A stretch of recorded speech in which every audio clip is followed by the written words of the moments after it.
Revolution, and your hometown team, the Portland Paddlers.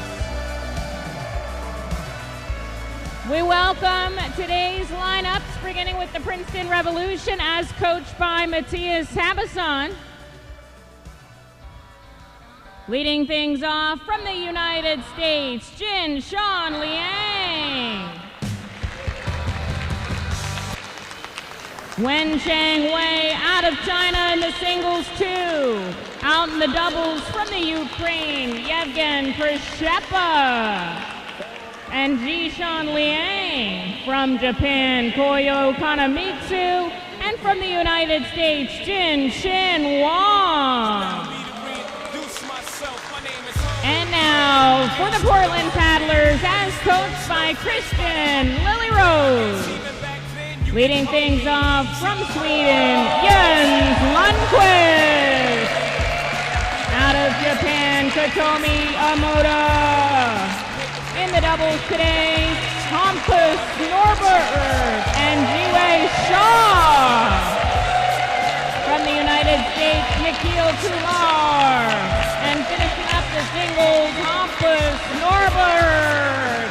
Hailing from China, Wei Wang and Hao Chang Wang.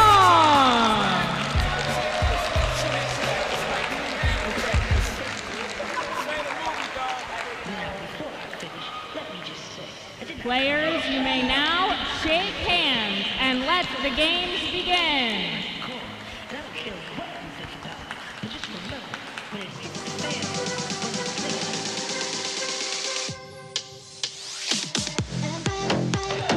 Oh my goodness, behind the back shot, it works! That's it, we just want to win for our team. My goodness!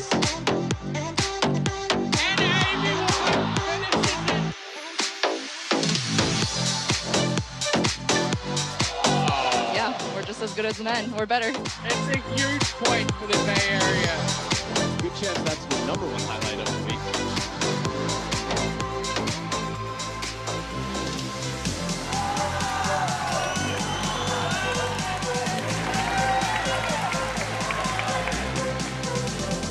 week. Live from Portland, Oregon, it's Saturday night. And amidst the beautiful nature, sights, and sounds of the Rip City, we are at Viking Pavilion for Major League Table Tennis. The second matchup on this Saturday features the hometown Portland Paddlers set to face off with the Princeton Revolution, who went all the way to the championship match after a slow start last year. Portland had a great start to the second MLTT season last night, dominating the Bay Area Blasters 17-4. Got a little hairy in that Golden game, but the Paddlers did emerge victorious. So now Portland looking to create some even more significant separation as they face the Revolution for just the second time ever. This interdivisional Saturday night matchup about to begin. Good evening and welcome everybody. Evan Lepler with the Hall of Famer Sean O'Neill. And Sean, Portland yesterday, some new pieces. They all look pretty good. What do you expect tonight? Hopefully they can continue the momentum on their side. They've got Jiwei Shaw, the heart and soul of the Paddlers, playing in the doubles. It should be a great match. Well, the two new Swedes are both playing singles, but this is a Princeton team that is really talented from top to bottom. It's tough to find a weak link in the Revolution, and we begin with a really interesting matchup. Jishan, the lethal lefty, against the veteran Jens, who got his first taste of MLTT with a comeback performance last night against the Blasters. I'm really looking forward to singles match #1, but especially the women coming up in singles match #2. Should be a lot of fireworks. Of course, we've got the doubles. We've got Nikhil Kumar, Olympian, playing against Koyo, and then we're finishing up with Hampus Norberg against Jinshin Wang. And you and I were going through each of these matches before we went on the air, thinking, all right, who you got? And let's just say that you and I are not on the same page at the start of this one, which usually means it's going to be a spicy evening and a spicier broadcast. First singles duo is warming up. Jishan Liang, the lefty with a massive forehand, taking on Jens Lundqvist. And Jens, in his MLTT debut, won a golden point in Game 3 to earn a 2-1 win over Taeyoon Kim. Taeyoon Kim has had some tough luck to start his MLTT career. He found himself on the wrong side of the ultimate golden point that we witnessed earlier this evening. The Florida Crocs, Liam Pitchford getting the better of Kim. So the Blasters fall on the ultimate golden point earlier tonight. We've seen some great golden games so far this weekend. And now the Portland fans ready to get behind their paddlers. These green-clad paddlers got a hero's welcome. And Jens Lundqvist serves to start the night. You know, Evan, we talk about Jishan Liang's forehand. Hate to tell you, Lundqvist has a forehand of his own, and look for him to turn the corner from that backhand and really launch a forehand just like that one throughout the evening. Lundqvist has played in 2 Olympics for Sweden.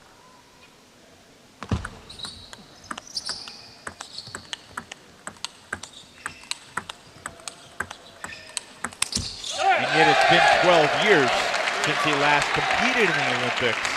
So I ask you, Jens off to a great start tonight. How similar of a player is he now in 2024 to the guy he was a dozen years ago? His style is very similar. He's playing in the Danish league in addition to MLTT, so he continues to train on a daily basis. Represents Stiga, Swedish company. So I look for him to really be able to battle toe-to-toe with Jishan, at least on the forehand side. Rough start for Jishan. He's down 5-0. There was a tournament held here in Portland last week, which Jens won, beating all the other paddlers. So he really enjoys Portland. And you're going to see some forehands just like that as he starts out with a fast 6. Let's see them all. That's 1. That's 2. 3. Couldn't get him all in. And Jishan, after the towel break, rips a winner to get on the board.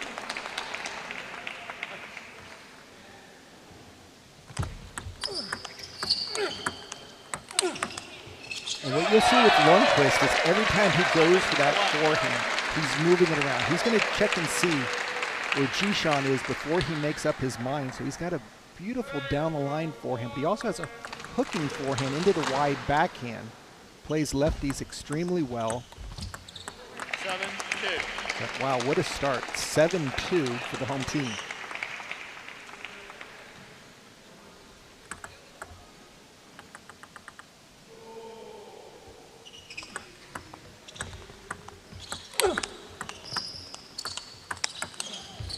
Nice backhand by Jishan. By far Jishan's best point of the match so far.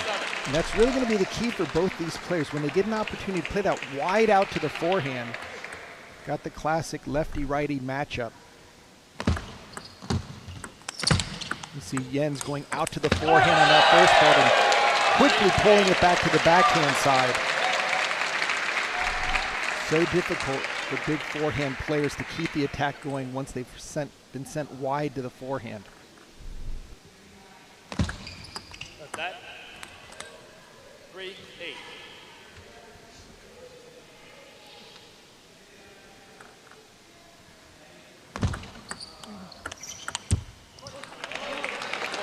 Both players use their backhands really just to keep the ball going. They're not going to try to go for too much, just keeping it on the table.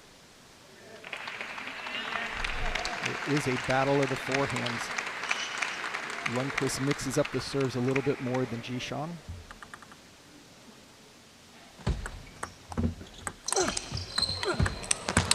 Somehow Jishan Liang turned that point around. Great defense off that first attack. Just keeping it on the table and then jumping on the backhand. We've seen Jishan go airborne on the backhand counterattacks.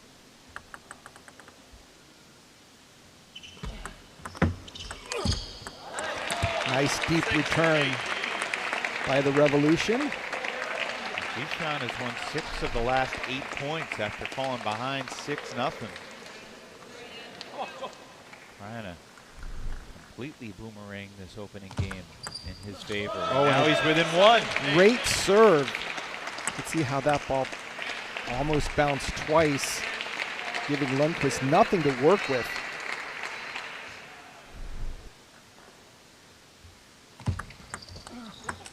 Jishan Liang has tied this thing up 8-all.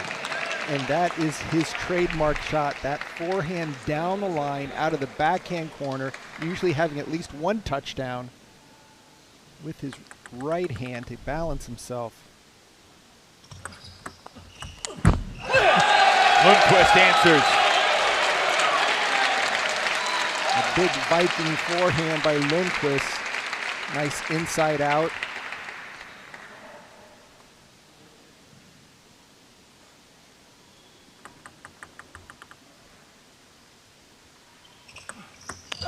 Jishan Liang rips a backhand return winner.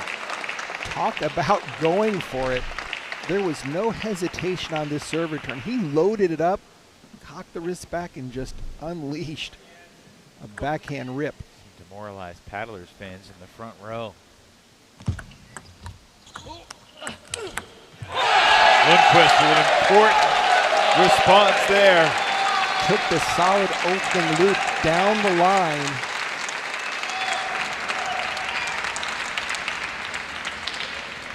They were stomping yesterday in a match against the Bay Area Blasters.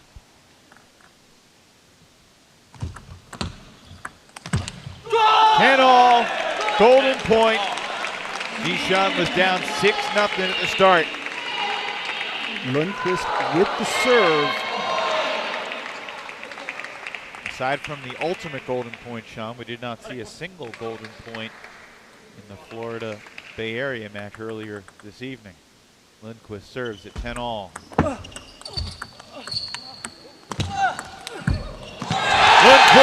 prevails. Leon made it interesting, but Lundqvist delivers on the golden point. Great tactics, getting the ball out to the forehand side. Somehow Jishan pulls it back in with heavy side spin, but Lundqvist steps around the backhand for just one more attack to give Portland the initial game of this supreme battle here at the Viking Pavilion.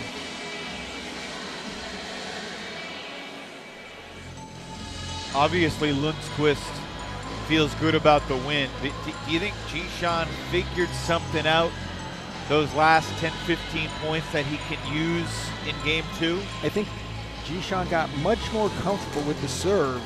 We saw that one backhand where he just jumped on top of it. Backhand almost as fast as some of his forehands.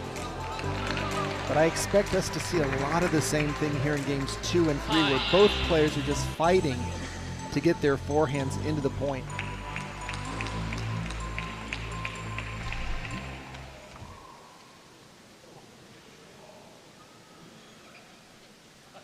Game 2, Liang to serve, level. Jishan gets a serve to start game 2.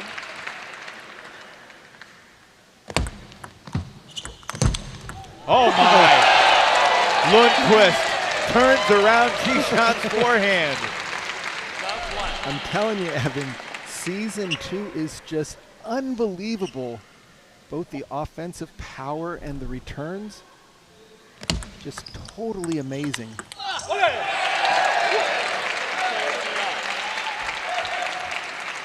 International flavor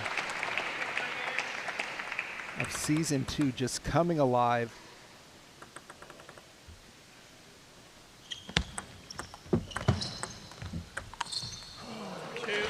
Lundqvist had the ball that he wanted.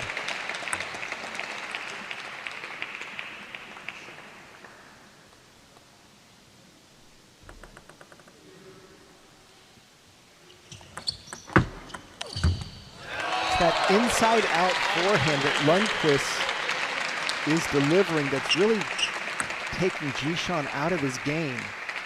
That's a good way to put it. Jishan loves the down the line, but somehow Lundqvist is actually playing more balls with his forehand out to the front. And those backhand blocks have been very, I'm going to say sticky, but at the same time penetrating. watch this, just pounds it into the body. Timeout Revolution.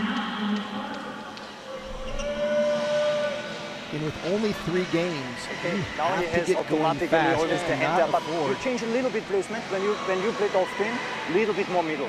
Okay, then he makes like this.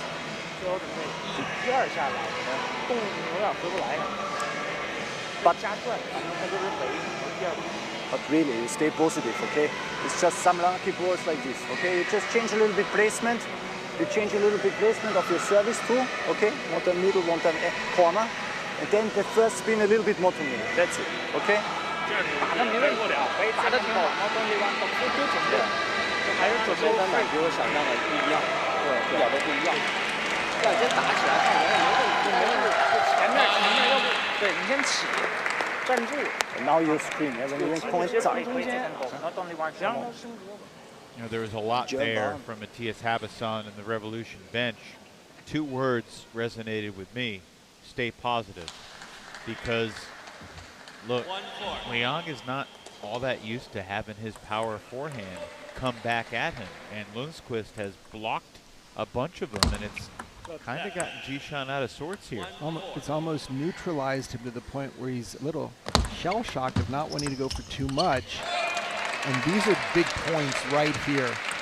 Again, we saw Jishan come back in game 1 after having a very slow start.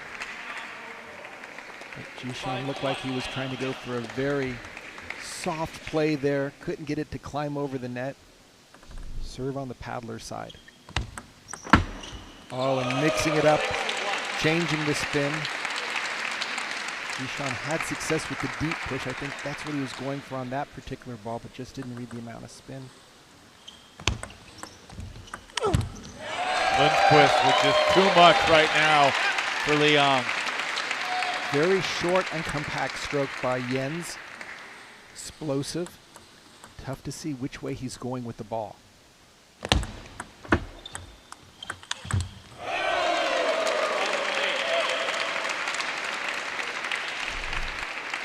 Again, control on the serve return and then a counter attack to the open court.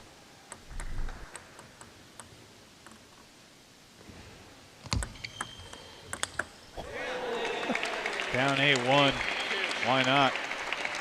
Might as well go for some home runs, but this ball, Jishan completely timed perfectly. Is that replicable? No, it requires Jens to put the ball exactly where he needs it in. Now, the difference in the serve and serve return game. Lundqvist very comfortable playing lefties. Game 1 went to the golden point. Does not look like we're going to get that far in game 2. Lundqvist leads 10-2. We were talking about how Liang had the momentum after game 1, even though he lost it. And I think, Evan, 11-2. the difference was after that run by Jishan, Lundqvist held the fort, kept the pressure on, and going to that golden point. What a nice control of the angles.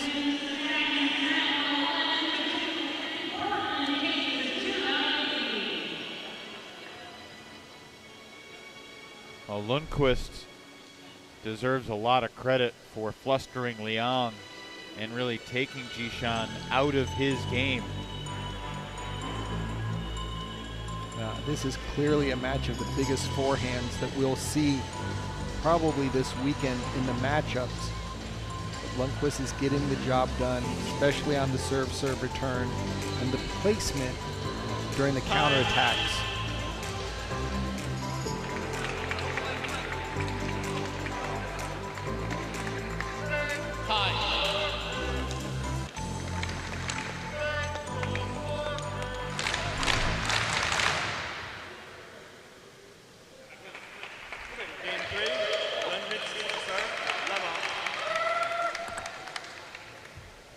Lundqvist continue to dominate, or will Liang turn it around?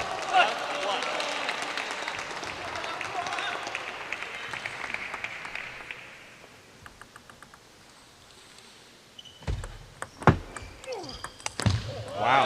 What a backhand. You asked if that was replicable. Clearly jumping on that one. Talk about going out to the wide forehand.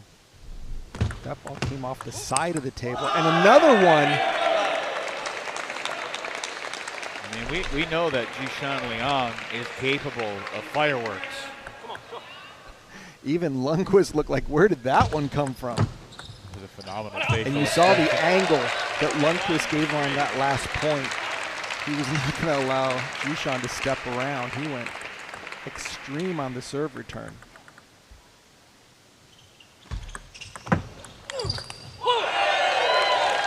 Such a nice opening loop by Lundqvist, just moving the ball around.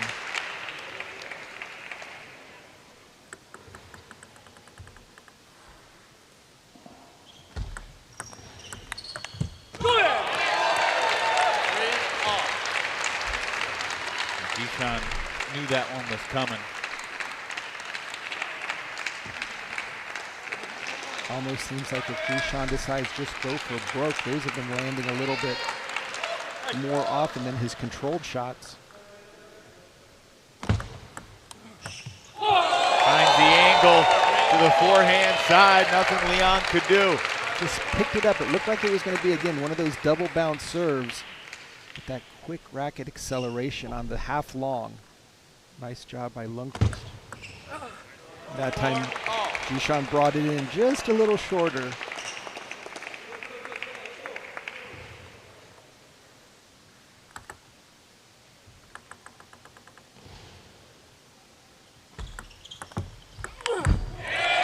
Just so solid with that opening. Quality topspin, but more importantly, look at the location. Jishan having to cover the wide backhand, Lundqvist choosing to go to the forehand. Switch sides with Lundqvist in front 5-4 as he seeks a sweep. Women's singles coming up in singles 2, Wensheng Wei and Kotomi Omoda. And again, the dead serve. Lundqvist taking all the spin off the serve. Putting a lot of pressure on Jishan to read it, keep it nice and low.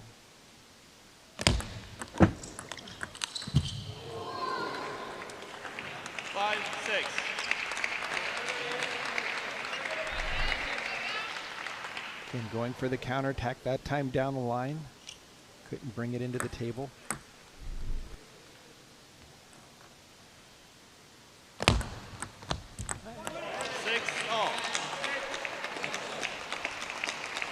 Certainly feels a little bit more like game one, although game one was lopsided at the start, 6-0. So this is the first time that it's been kind of tight through the first 12 points.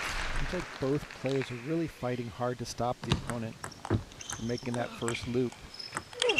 That's why. Guy that makes the first loop is in control of the point. And if you compare the two loops, Lundqvist is a lot shorter, tighter. Jishan takes a bigger swing, both very effective.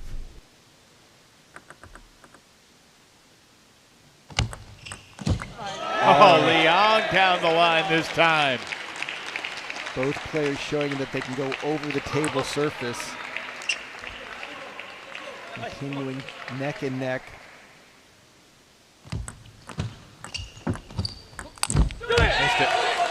It's a tough angle to create. Not much pace on the ball. Jishan's got to do everything to bring that down. He goes through the ball, but not enough topspin to keep it on the table. Couple key misses late in this game for Liang have set up Lundqvist in position to finish off the sweep. Taking 2 points on Jishan's serve. Lundqvist is rewarded with a chance to finish off this game. Another error from Liang, and Lundqvist on the brink of his first MLTT sweep. The 45-year-old Swede. Second round pick for the Paddlers.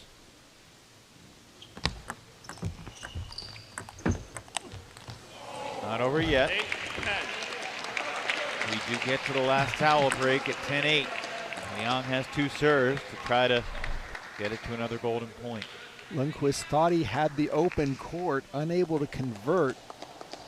Definitely more consistent on the forehand side, but set up that ball nicely.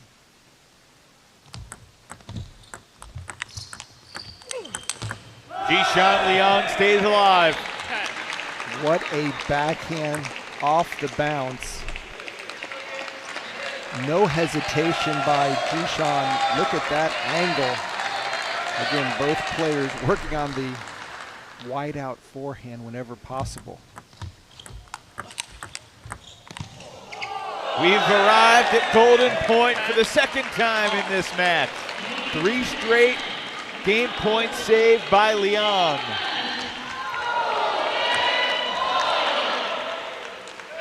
Lundqvist with the serve again.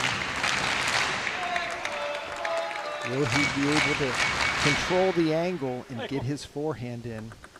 Jishan's backhand has been awesome. That looked like it hit the edge. I'm sure they're going to go to a...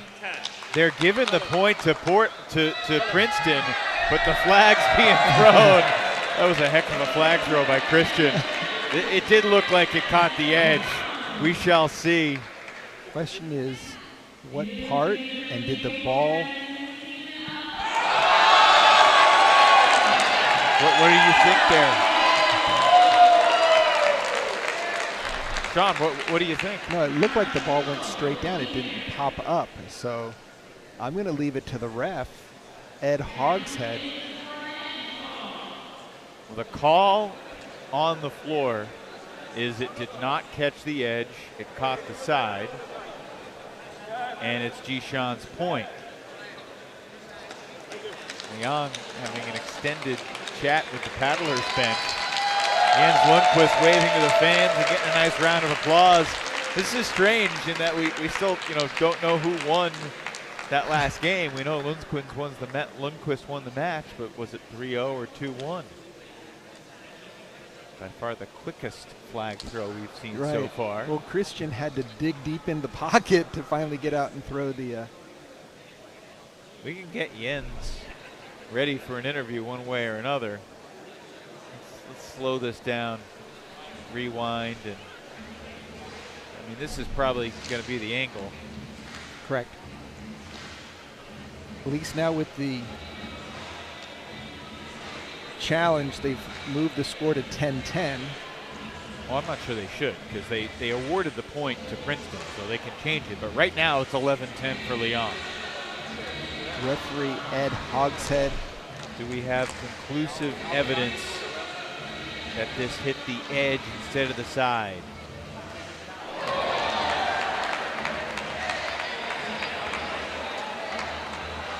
What do you think? It's our third replay review of the season. We have not seen a call overturned yet. We've got coaches on both sides of the court. They have to stay in the neutral area. They cannot. Jishan Liang is still standing right by the paddlers bench too.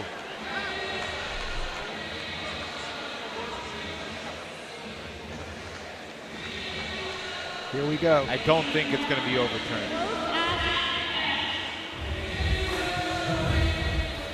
The challenge is not allowed. The ball did hit the side of the table. There's no evidence to overturn it. It is an unsuccessful challenge. Jens Lundqvist with hands in his face. And Jishan Liang salvages a point. And we're going to have Ed Hogshead, the tournament umpire, keep the headset on. Ed, did you see anything that had you contemplating overturning the call? It was extremely close. However, there's a unwritten rule. If the player strikes the ball outside the side of the table and it hits the other side and goes down, that's typically called a side ball. But as we looked at super slow-mo, you can see it struck just below the edge of the table on the side of the table.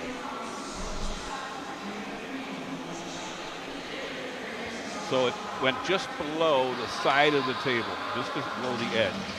And as a player strikes outside of the side of the table and the ball goes down, it's generally ruled as a side ball.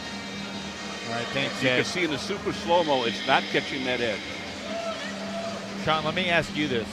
Is it possible for the ball to go straight down when catching the top edge of the table?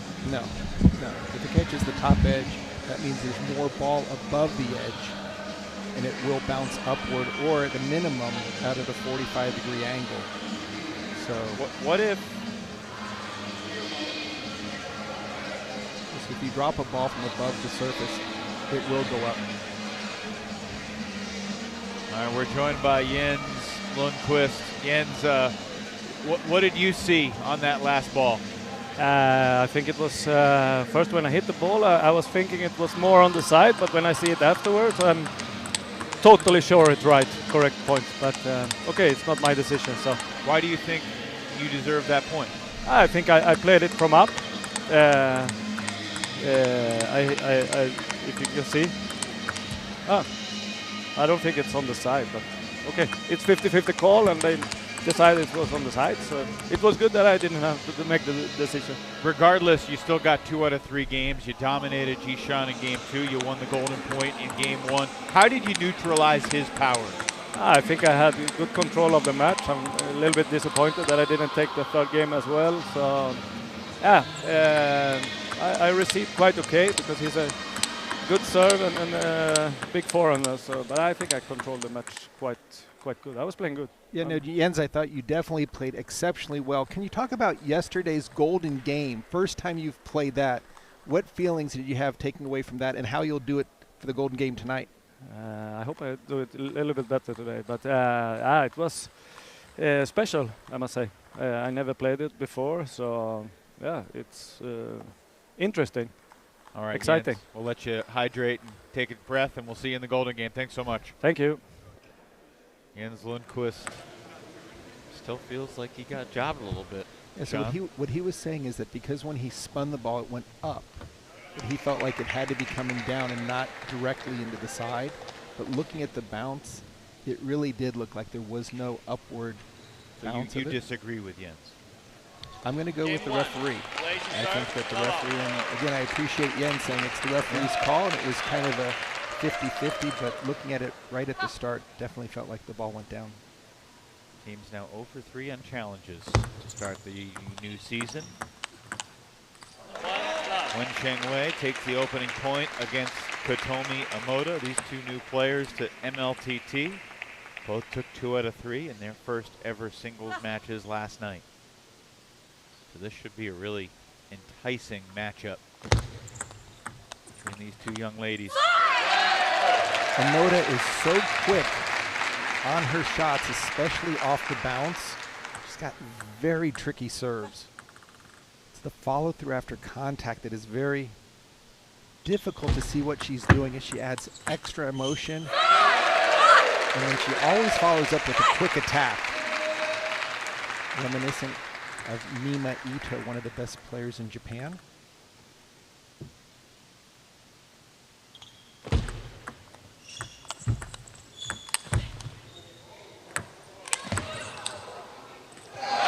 Kotomi Omoda bringing the energy. 3 straight points for the paddlers. This is exactly how she started yesterday, just right out of the chute, putting instant pressure on her opponent.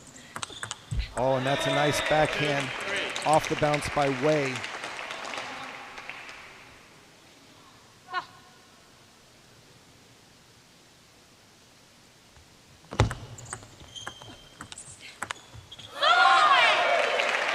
All those that watched the Olympics in Paris and the women's team event, it was China versus Japan. We've got a duplication of that right here. Wei so strong. Top pick by the Revolution. What, if any, general stereotypical differences would you say there are stylistically between Chinese players and Japanese players, or are they very similar? That caught the edge for Wensheng Wei. And all the paddlers smiled, and Christian looked like he was going to throw the yellow flag out. Generally, the Chinese will have more power. Japanese will have a lot more speed, taking the ball off the bounce, and a lot of interesting angles out of the Japanese women's team. Often they'll play with a combination racket or just really good touch. But always a ton of emotion from Japan. And players who follow the sport closely, the Harimoto brother and sister combination. Tamikazu, Miwa. Oh, that was a nice backhand punch by Omoda. Wei able to bring it back.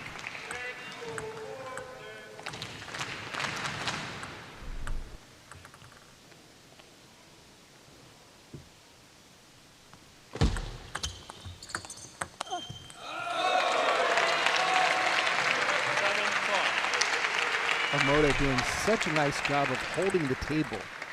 Regardless of what's happening, she's staying very close, not giving her opponent much to work with. 8-4 lead for Kotomi Omoda. Wei is going to have to get something going. Playing a little passive so far here in game one.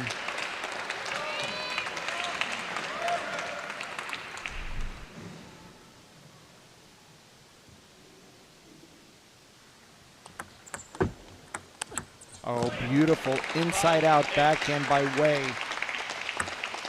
Nice job taking it out to the forehand side.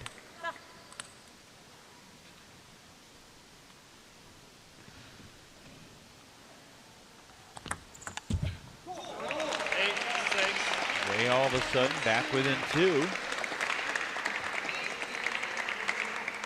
And Christian takes the timeout if Wei wins this next point. I think he'll hold it for now. I think he'll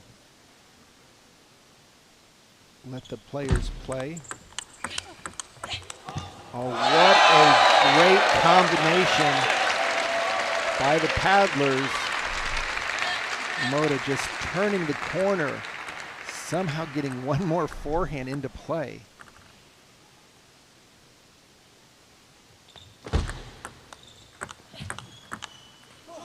Look at those angles. Constantly wide backhand, down the line forehand. A little bit of side spin even on the backhand. Just missed its target.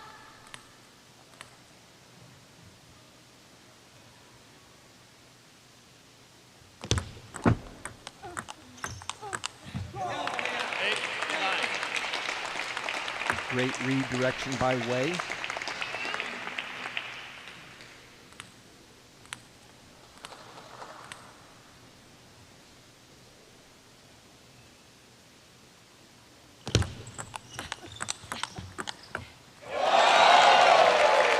That caught the edge for Omoda. No question about that one. Back edge and corner. Boom. You can just see how close she's playing to the white line when she's taking it out to the forehand side. Outside of the line there. Game point. Well done. 11-8 for Omoda to put the paddlers in front 3-1 on the team tally.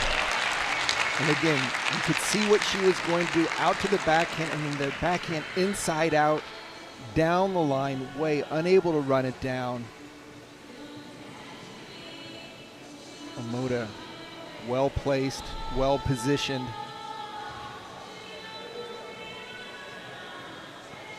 So we spoke about it earlier, Evan, the number of languages that Coach Christian Lillerus speaks. Japanese is not one of them. I'm shocked. So the question is, what language are they going?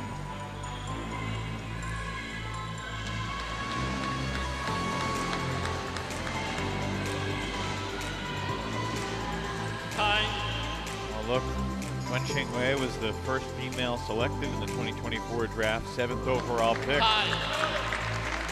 Kotomi Omoda was taken 13 picks later, 20th overall in the 3rd round.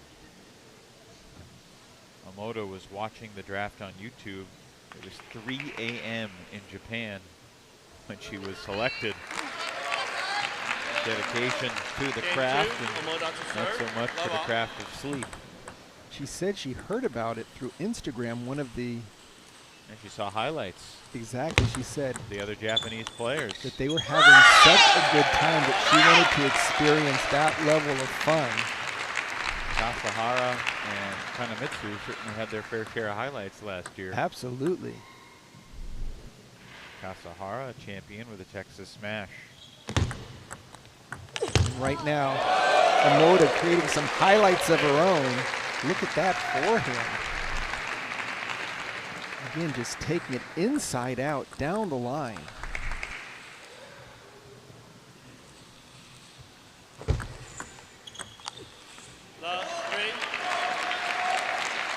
This constant pressure.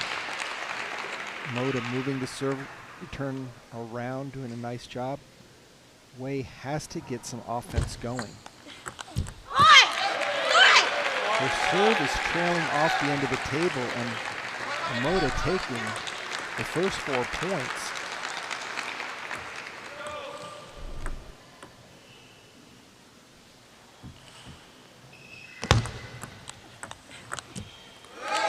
Five in a row now. Again, every shot by Omoda is so tight, nice and low, not giving her opponent Wei anything to play offensive against.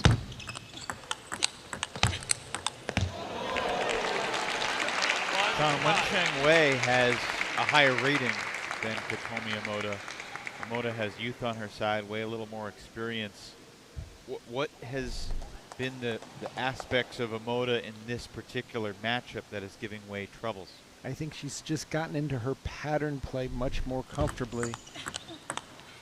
She does things kind of that 1-2, thinking one shot ahead, and she hasn't had any difficulty continuing to play her favorite shot. Said Wei needs to mix things up. That time, Omoda went overly aggressive. She's got some points to play with, so why not take a chance or two? Would you say most top players are a shot or two ahead of? Absolutely. Yeah. And sometimes it can be a side where I feel my backhand stronger than yours or my forehand stronger than yours, and you just force it into that position. Ferocious rally there, and Omoda outlasting Wei. 6-3 now here in game 2. Nevin, you asked earlier about the difference between the Chinese and Japanese play on the women's side. This is exactly what it is.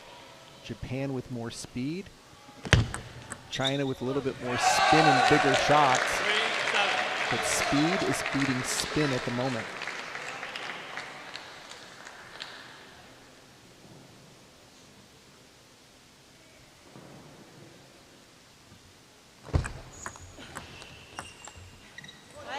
I know the answer to this, Sean, but during your heyday as a player, which was more important to your game, speed or spin?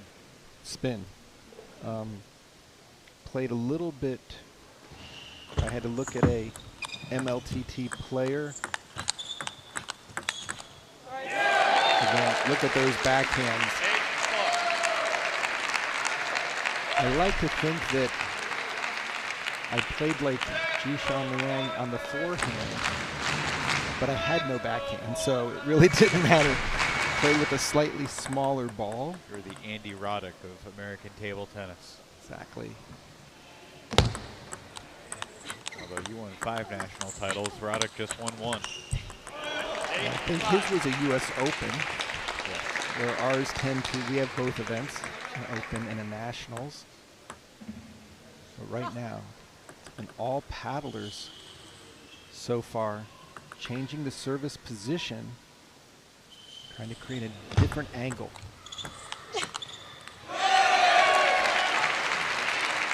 Omoda is working so hard to get that first spin in, and she's been rewarded with Wei's game more of defensive and just trying to keep it going versus putting a lot of pressure. 6-9. Wei can bring it to within 2. Yeah, can put the pressure on Omoda with her serve if she can win this point. Oh, and that was a nice kicking serve. That ball had an extra dose of side spin, top spin. See this, she comes in here. Looks like the ball Just a normal ball, but at the last second, same type of serve that Omoda's doing. Oh, miss hit by Omoda. She had the ball where she wanted it. I was going to say a miss hit by a mile, and here comes the timeout. 3 straight points for Wensheng Wei. And the Chinese player is back within 1. Omoda chatting with her bench. Serve, serve, long serve. Yeah, long serve backhand.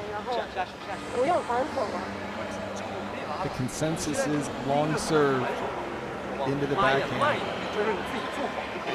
And get ready to loop with the forehand. We've seen her do the combo. The serve and then the inside out fading forehand.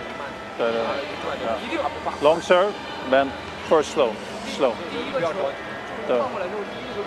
It's tough to give the next shot when you haven't seen the return. Okay, let's go. But these are all suggestions. As a top player, she knows she's going to have to choose the right option.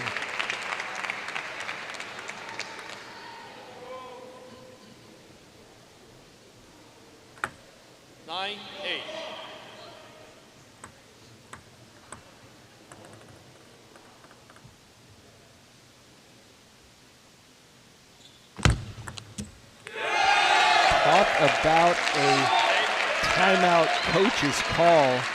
Consensus was serve deep, and she wins the point directly off the deep serve.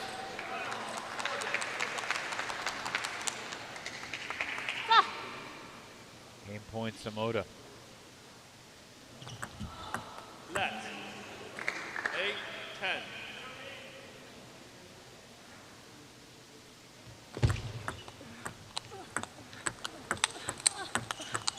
That's it. Kotomi Omoda, by the same score, takes the first 2 games over Wensheng Wei. Omoda just controlled the backhand-to-backhand exchange, taking it out to the forehand, then quickly choosing the opposite corner to keep Wei off balance for the direct point.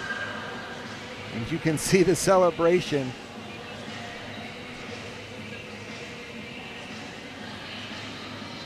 Will Portland be able to get a sweep?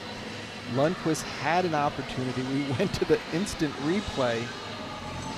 Was denied. Right now, Omoda controlling the angles, mixing it up, just winning the battle of offense.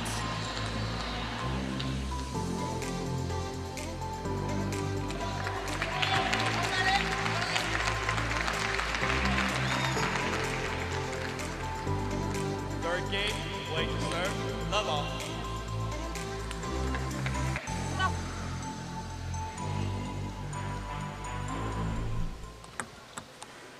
Let. Love off.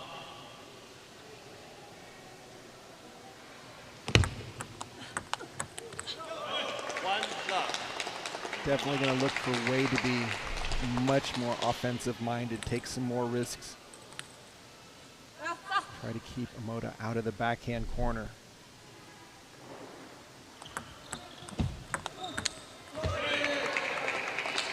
Well, statistical nugget for you to chew on, Sean. So far in season 2, players that have won the first 2 games are just 4 and 6 in game 3. That includes Ian Lundqvist, and he feels that the stat should be 5 and 5 because he still believes that ball hit the edge and not the side. But similar story playing out right now. We're seeing, especially with the newcomers to the league, how tough it is. You feel like you've won the match at 2-0. You got to retake the table, and it's a huge difference in the tally to win 3-0 or just to take it 2-1. It really comes down to the coaches and the teammates to just emphasize how important those sweeps can be, whether it's in individual or doubles match play or in the golden game. We've only seen 4 sweeps so far in the first 16 matches in singles and doubles.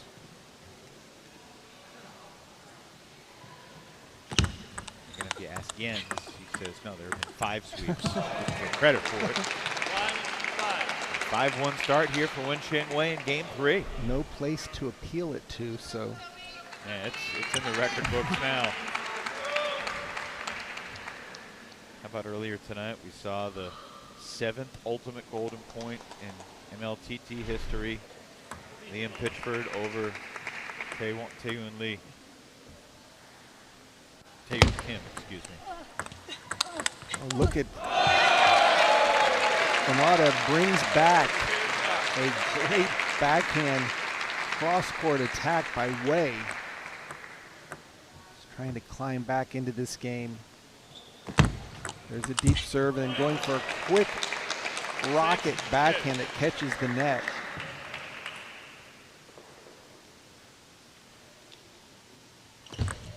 Let 6-2.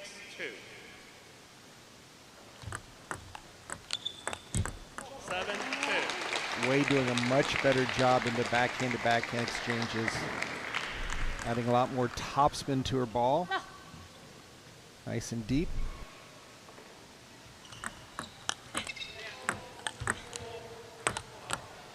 Wow. A little bit of everything at that point. It didn't even last that long.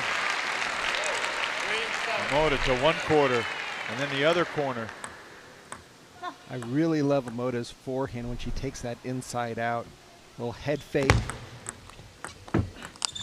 And look at the backhand of Wei. That's good stuff. Just zipped it through.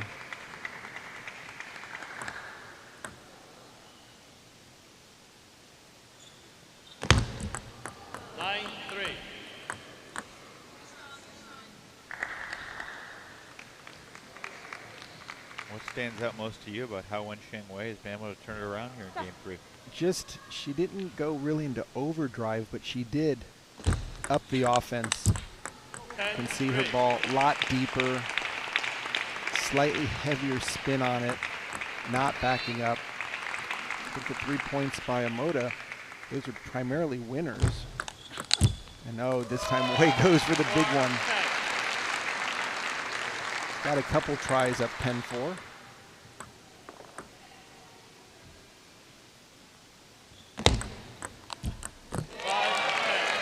Game points, Dave. Long way to go. Wei just needs one more.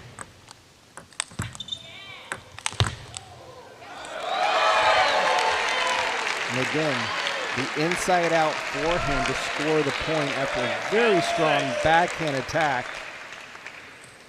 This is where you have to be careful. You do not want to give up 2 points on your serve. And bring it back to the opposing serve. Wow, what a return. And now Matthias Habasong stands up and takes the timeout. Little Jishan Liang backhand over the table. Return. The grin on Matthias's face. Wensheng Wei has been unable to score any of the last 3 game points. Not this, yes. But now it's very hard. Now it's good. Now she plays her tempo. It's good. Just relax. Okay. Do you think that last return from Omoda sends a message about what Wei should do on this next serve, knowing that Omoda came with a firepower on the reply? Yeah, she definitely, Wei is thinking keep the serve low, because that serve, I'm not going to say it was extremely high, but it was attackable. So look for her to keep the serve low, probably make it half long, and then defend the corner or the diagonal, and then be ready to attack if anything comes over the net without any pace on it. Are you kidding me? Well, you know that Omoda's gonna do her favorite serve, an attack combo. It was 10-4. Now it's 10-8.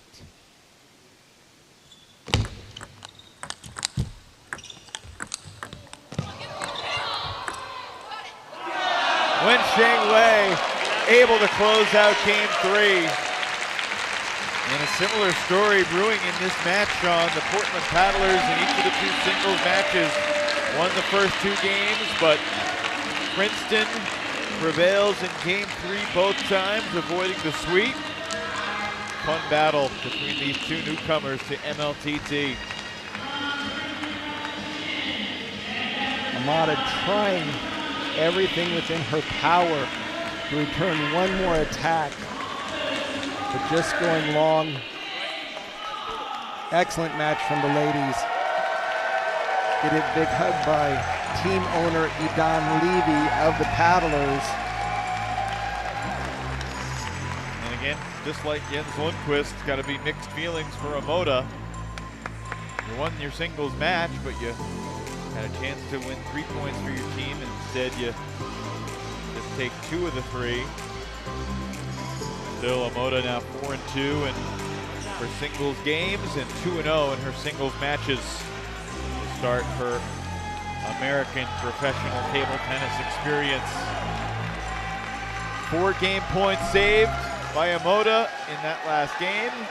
As we look at the upcoming schedule, next week we will be in the North Carolina Triangle, Morrisville, North Carolina, just outside of Raleigh. Looking forward to seeing you there, Sean, next Friday. And then 1 weekend off before we head to the Windy City, Chicago, Illinois, Bedford Park, right near Midway Airport.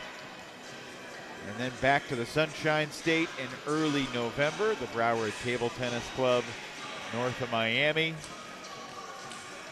No one can forget the Lily John Fan Club in Pleasanton last year, and we'll see that again in November, a couple weeks before Thanksgiving. And then for the first time, Major League Table Tennis goes to the Empire State. Pleasantville, New York will host the final event of the calendar 2024 year, mid-December in Pleasantville. That's about an hour north of Manhattan. MLTT.com/shop. You get the old jerseys, the old t-shirts. The retro. Which are collector's items now. Absolutely. And we see one right there, and here's the new style as well. And I asked Jordan, our merchandise mastermind, and he said the new jerseys have been really going fast. They look great, especially with the players' names and numbers on the back for the team matches. You can put your own name and number on the back. Doubles time, Sean. Nordberg and Shaw, Persepa and Leon. A lot of reach, a lot of length on the table right now from these 4 players.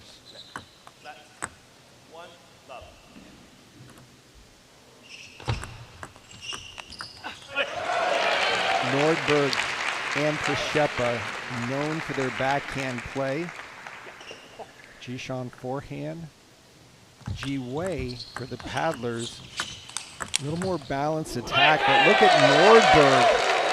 Able to redirect Jishan Liang's forehand drive with his backhand, and once again, Paddlers jumping out. Ji Wei shot going for a big counter attack. Revolution on the board.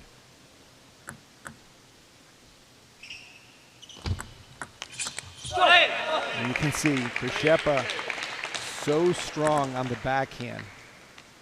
He's playing with a lefty, but chooses to use his backhand to return the serve.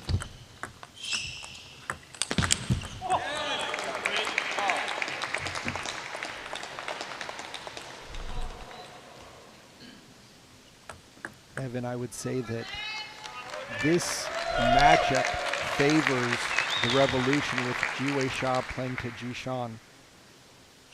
A little bit easier for him to counterattack. Tempest Nordberg's going to get a lot of attacks coming his way. Should say a lot of counterattacks. Just like that. What a forehand fading flip. And he very nearly moved the table here, but look at how he dodged the corner of the table. One of the hardest forehand flips I've seen, going the opposite direction. And after going down 3-0, scoring 6 in a row, But with the winners, Portland finally back on the board.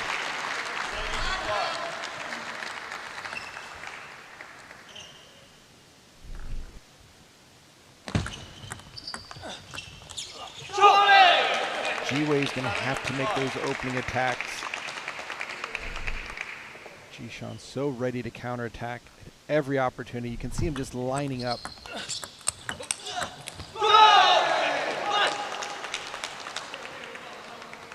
After falling behind 3-0, 8 of the last 9 for Przeszepa and Liang. And there, again, we talked about it earlier in the other team matches in doubles. You've got to play as a unit. You can't have 2 players out there doing their own thing. You've got to set up your partner. You've got to work. That ball was just a bit outside. Ji-Sean got a hold of that one. Missed by about 6 feet.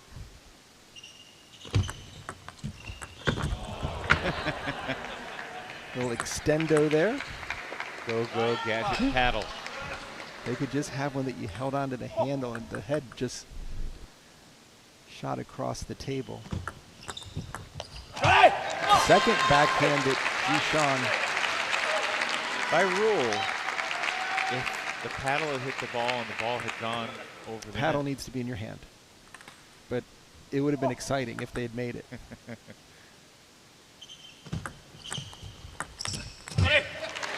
Portland fighting back within 2.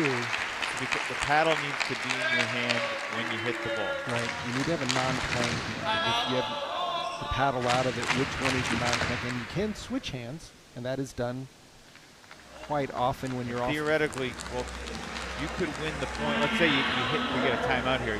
You hit the ball, the paddle comes out afterwards. And you win the point. Right, the opponent might see that paddle coming towards them and then take a step back and forget to hit the ball. After his balls, in general, you can use more your forehand.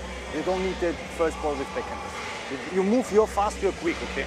That's it. If I do not so quality, you don't see. After my this shot. No backhand first. To win with this shot. Yeah. Okay. Yeah. But now wait also, because now it's break maybe half long the service, you know? You just wait a little, not directly inside, okay? Good. Przeszepa and Liang both played a good amount of doubles last year. Come on. They played those matches with Angela Guan, the chopper.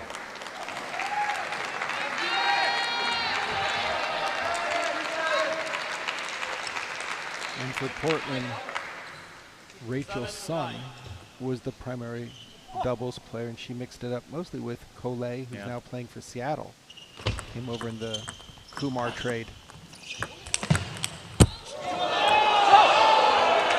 Wow, that hung in the air for an extra second, but the point does go to Princeton.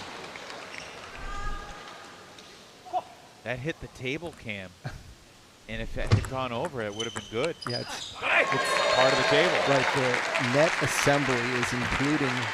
We got to take another look at that as they go to the towels here at 10-8. Because we didn't see that at any point last season where a ball hit the table cam and almost deflected over the net. 10-8. Especially if you're coming in from the side angle. That was across the table.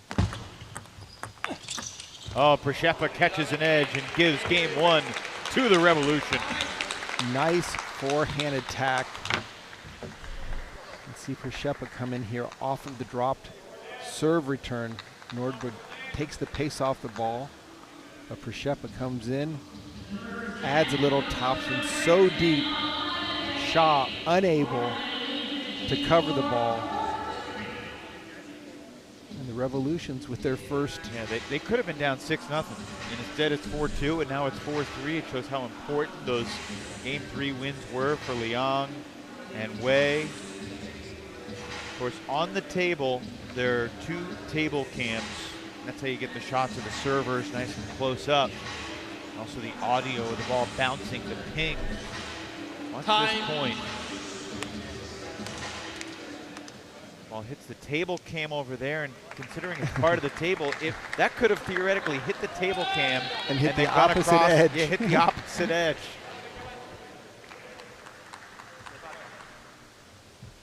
Talk about an interesting target to go for. That's almost like a shot from behind the basket. Yeah. With that topspin, you see the ball had plenty of topspin. It bounced over just shy of the net.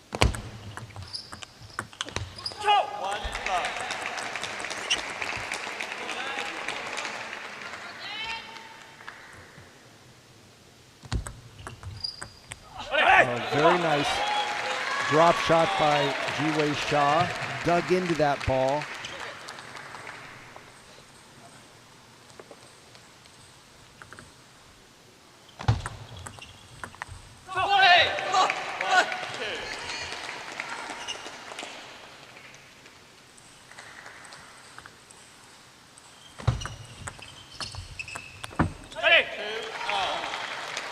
I'm pretty excited for the third singles match that's coming up after this, Koyo and Kumar.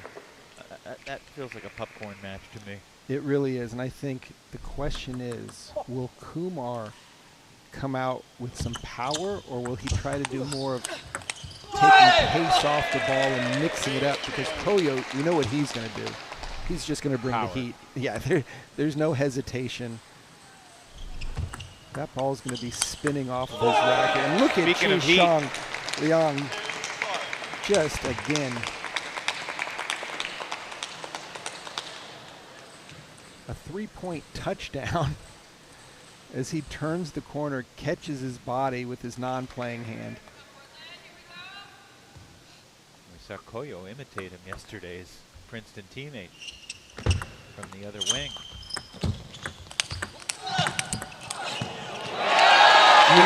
Shaw. Nordberg and Shaw. Yeah, great pickup. Nordberg providing the power. Ji-Wei Shaw just keeping the pressure for Shepa in the backcourt. Of course, Ji-Wei Shaw was such a hero in Portland's match at home last season. That was the biggest forehand that Ji-Wei Shaw has delivered so far here in season 2. Ji-Wei originally from China, trained in Japan, now lives here in Portland. Coaches out of Paddle Palace. All of his students are here, cheering him on. Oh, Revolution with a lot of power. Both players just spinning the ball up, keeping it in play and moving it around.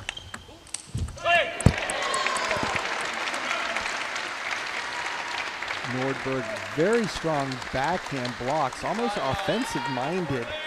Not just returning it, but putting some pace on the ball and some direction. Hampus Nordberg gives the Paddlers their first lead here in game 2. Again, Paddlers really working as a team. Nice serve and follow. The shot making has definitely been on the side of the Revolution. And there's a nice tight serve. Interesting for Przhepa, with Jishan as his partner, seeing the ready position, Przhepa runs over. It forces Jishan to almost recenter himself, which, again, you want to play as many forehands as you can in doubles, but Przhepa's backhand is so strong.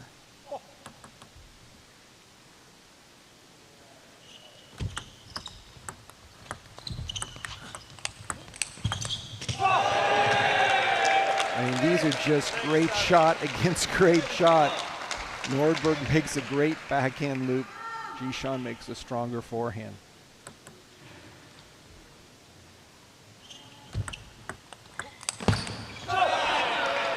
Again, Nordberg's backhand attacks off the serve. Amazing, and then Jishan just flies into the ball. Powerful forehand.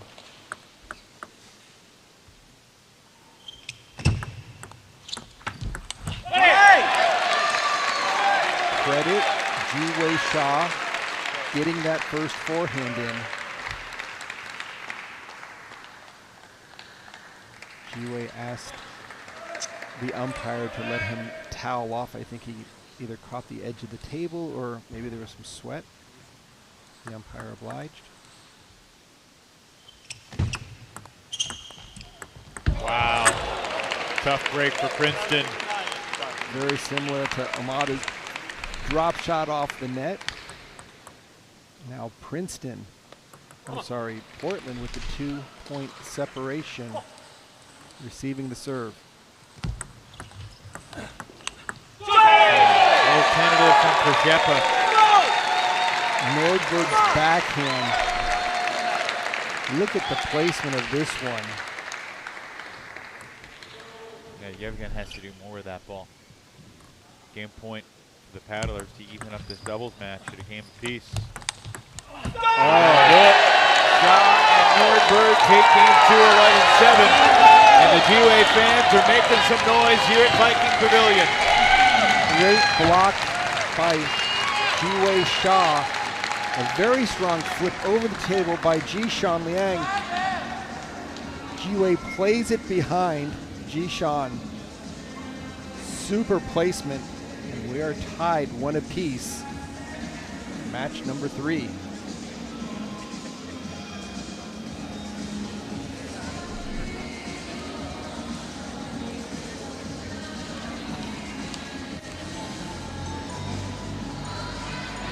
Nordberg, the first-round pick for the Paddlers in 2024. Of course, playing with Ji-Wei Shaw, who is the Paddlers' #1 selection in 2023.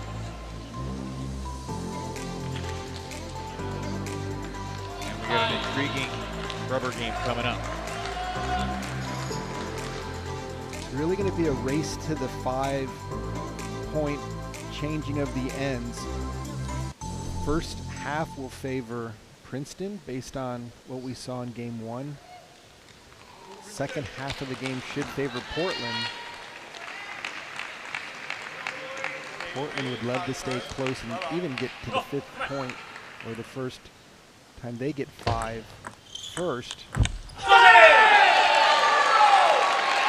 This is the excitement of doubles.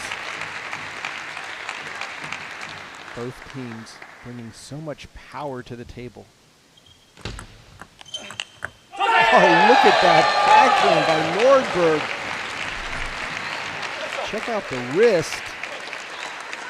That looked like a Liam Pitchford style backhand off the bounce. Ji-Wei finds the corner, and Portland's gaining momentum. All attacks over the table. Watch Ji-Wei just rocketing this ball, white line.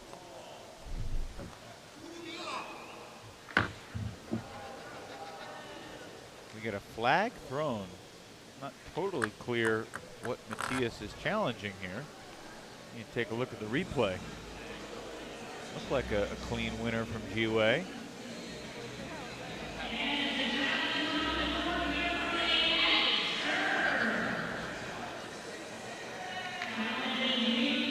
I don't know if they felt Ji-Wei moved the table possibly with his hand, because he's... I heard the PA announcer say something about the server.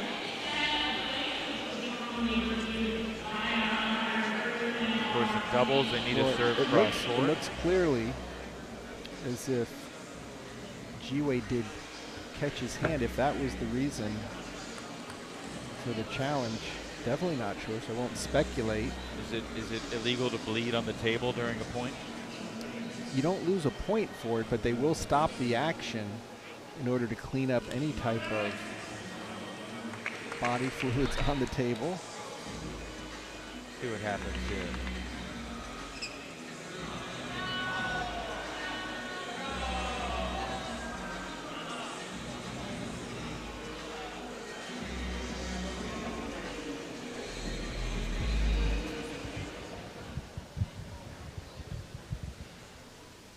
So the challenge is unsuccessful. The call from the umpire is confirmed. Coaches are now 0 for 4 with the challenge system, so the coaches need to pick it up. Ed, can you explain what that was the challenge? We don't really understand what happened.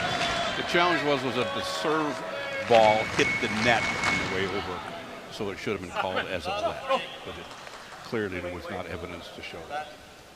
Gotcha. Interesting. Thank you, Ed.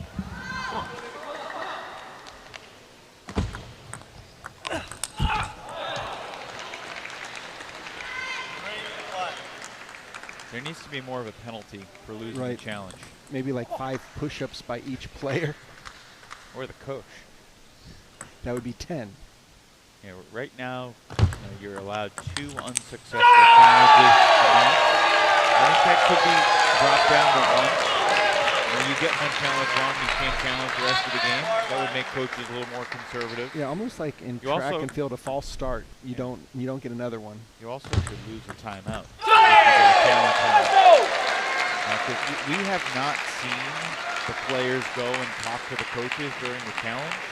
But I asked Commissioner Clint Lane in between matches if you're allowed to, and he said yes. You're not. It's not illegal, because those are longer, often longer than timeouts, which are 45 seconds. The reviews could be a couple minutes, and look, Princeton was down 3-0. Matthias, maybe it was let me throw the challenge play, give my guys a breather and steal a timeout. They should lose a timeout. I really agree with you, Evan. I think that the unsuccessful challenge can't be treated as an extra timeout for either team. What a side spin. Chop serve return by Hempus. Watch this one. He just cuts the heck out of, almost serves it right back. Anders Lind of Denmark, known for that shot.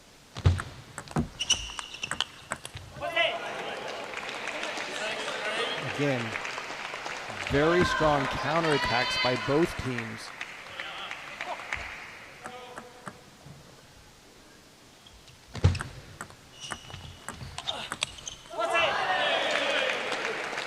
Hempus once again going for that quick off the bounce backhand with a lot of risk.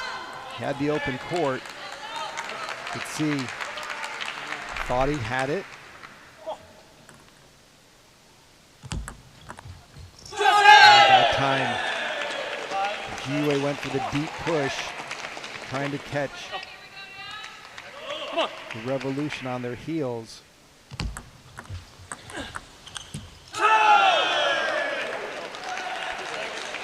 We are all tied up, and the Paddlers take a timeout.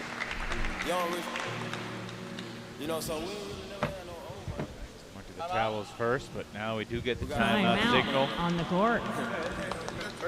Listen in. We just need to reload.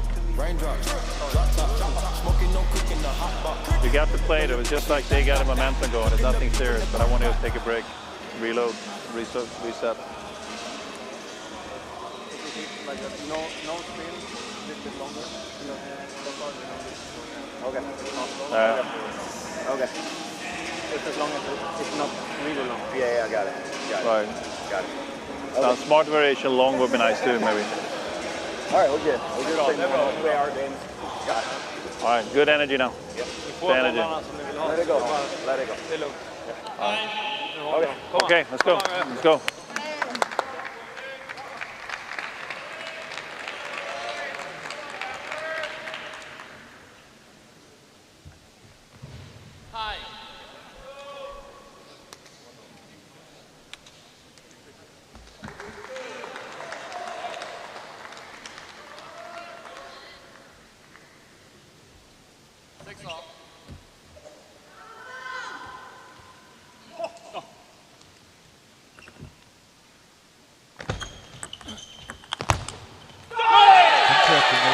Strategy talk during that timeout, Sean.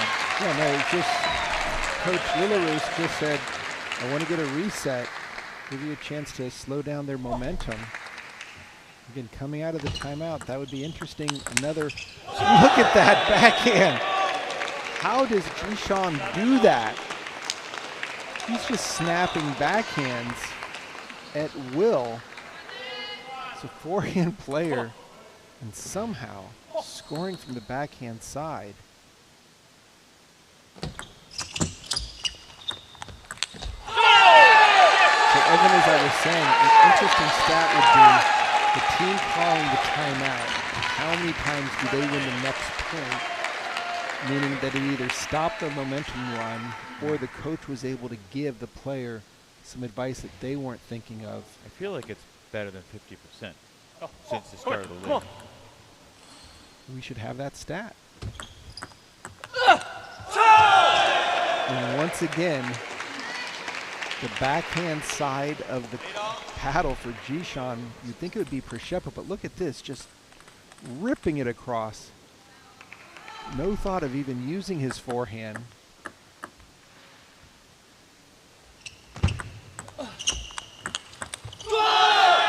And Przeppa, that is his strength. His backhand off the bounce. That ball needs to go more to the middle off of Ji-Wei's racket. Great angle from Hampus Nordberg. Ties this thing up 9 points apiece. We saw Hampus make this backhand earlier in the match, missed an easier one, but now lines it up. That ball is dipping down. Jishan has nothing to reloop as that ball is going straight to the floor. 2 serves for Jishan.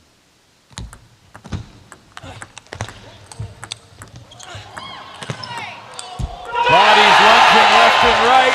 Portland creates a game point. Such fight by the paddlers. You could see it with Ji-Wei after the point was over.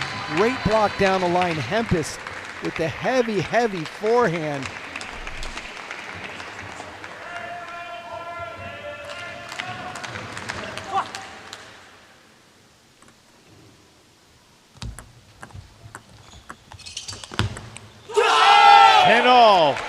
And it's 1 game apiece, 10 points apiece for the 3rd time tonight in this Revolution Paddlers battle. We've arrived at a golden point. Players better keep an eye on the service clock. Clock's expired. No call.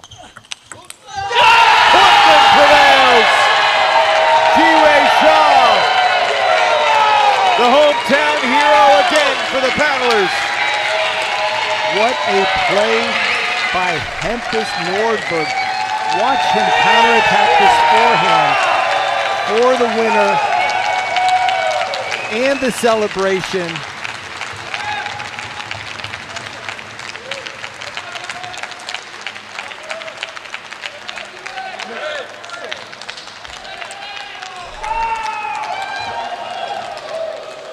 Third straight match that goes 2-1 to Portland. Nordberg and Shaw lost the opening game, but take games 2 and 3.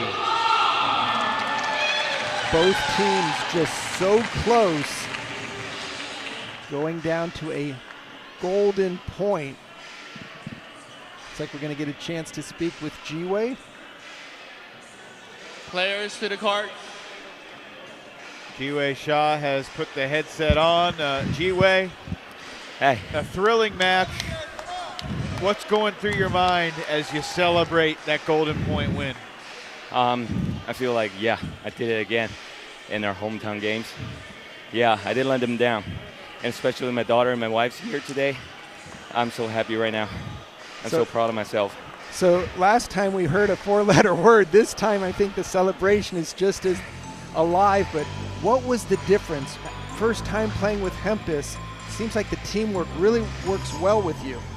I think the energy at the first is the same, about the same. I can feel him, you know, like love.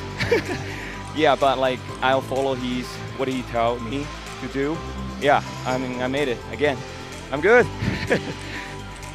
Ji-Wei, new feel for the team this year, but you're back and Christian's back. How would you characterize what it's been like mixing in the new pieces and trying to find the new identity for this year's Portland team? Oh yeah, this is great. We have grandpa in our team, Jens. He has a lot of experience. He moved like 18 years old. Yeah, I mean, he knows so many things, and we always work together. The teammate is so good. Yeah, and especially Hao Cheng, I want to say thanks to him because he always comes from China, even if he not play. He helped us warm up and do the interview and then play some. Yeah, that's awesome. Holy cow, good. What what will be your mindset heading into the Golden Game tonight, G-Wei? We'll see. We can use the new rules, and we can put a Wei Wang in there and instead of me. So we'll see how we're doing, and yeah, we'll see. All right. Yeah. Thanks, G-Wei. Congrats. Thank you so much. He's proud of himself, and he very well should be. All right, popcorn match. Game 1. Kotomi Koyo. Love all. Kumar. 3 games to 11. Princeton currently trailing 6-3. Koyo Kanamitsu to serve. Let. Love all.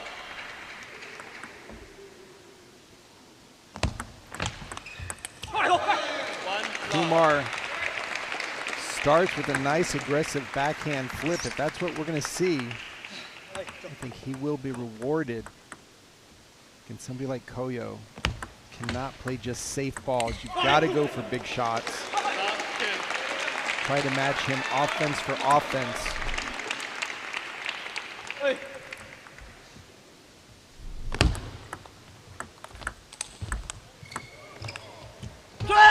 What a great hustle by Koyo, and Kumar brings it back. Wide angle, but Kumar had the presence of mind to stay with the point, not thinking he had won it with that strong offensive shot. 3-1. Kumar going for the big forehand. Like to think those are good misses. It's got to be offensive.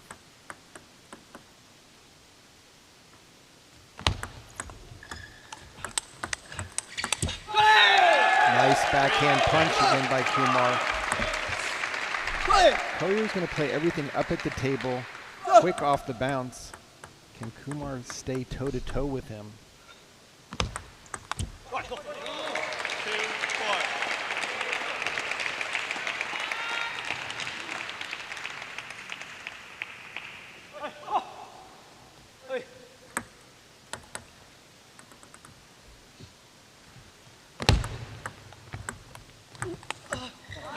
Koyo finds an edge. He's got the 5-2 lead here in game 1. We've mentioned it so early, the righty-lefty matchups. Look for both players when they get a sitter or an easy ball to take it out to the forehand side. Get the opponent out of the backhand corner. Koyo with a very strong start here in game 1.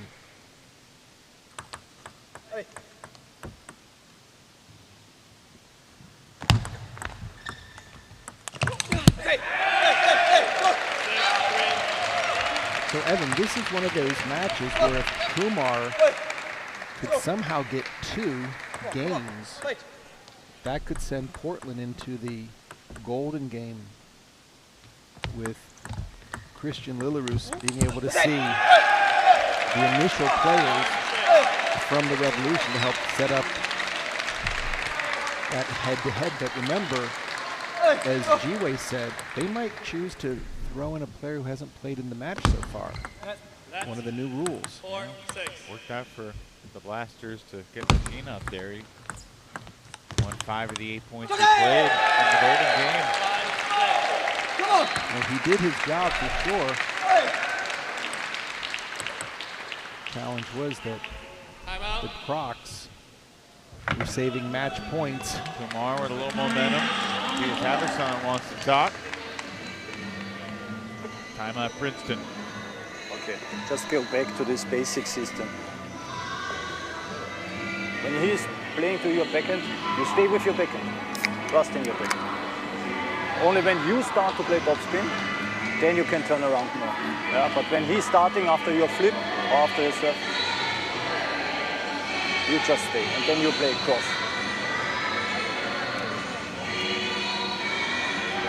And I want to hear you. Point and crosser. Okay? Let's go. Let's go. Come on. Do you like that advice when the coach says, I want to hear you, I need more energy from you? It's tough because every player has a different level of excitement after a point's over. And if it has to be forced, it's extra energy that you have to expend that you normally wouldn't. But I will tell you, But one player that never needs to be told, that's Nikhil Kumar. He will always bring the excitement after each point. Left. 6 off.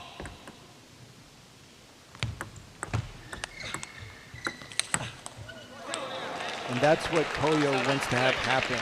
Kumar play that side spin chop block, allowing him to bring another heavy forehand into play. Kumar has been punching the ball on the backhand more effectively.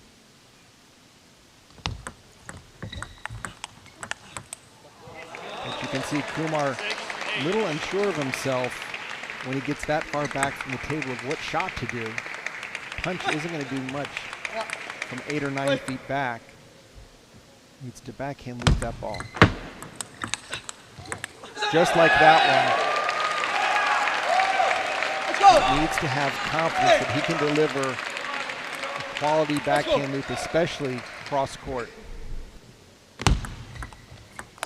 Well done by Nikhil Kumar to set up game point. Solid forehand play here. Turn the corner. Koyo just didn't do enough for that return. It was a sitting duck that he had to stand and just watch Kumar go for the winner. And that's the speed of Koyo. Look at the backhand flip off the serve. And then watch how fast he follows after a backhand. Kumar's doing everything. It spun around. A little pirouette. Yeah, a little 360.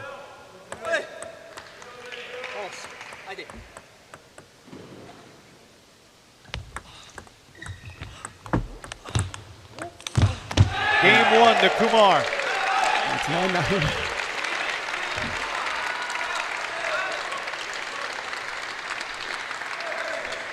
Thought he had game point. Yeah, he's trailing 9-8. I'm lost. Apologies. Some of these shots, they're spinning me around. Yeah.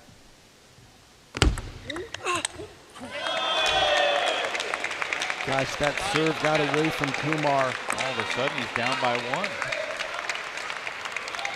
He got the side spin chop block to work. Fighting. Game 1 to Koyo. And so much work for Kumar. I do really like the shot selection at the end. Definitely a drivable ball. Push pops up, Kumar turns the corner, going for the inside out, but not much angle to work with. Game 1, Revolution.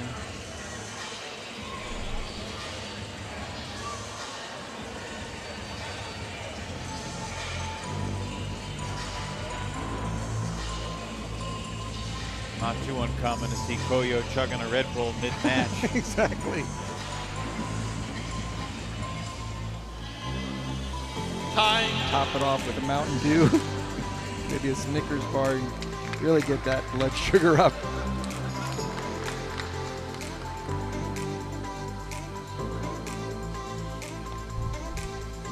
But Kumar has been going for his shots. They just haven't been landing or breaking down with the heavier topspin.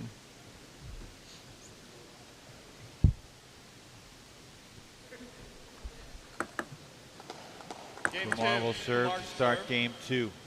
Love off. Let's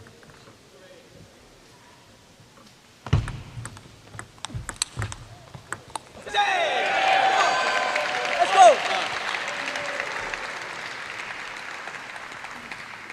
Both players swinging for the fences on that last point.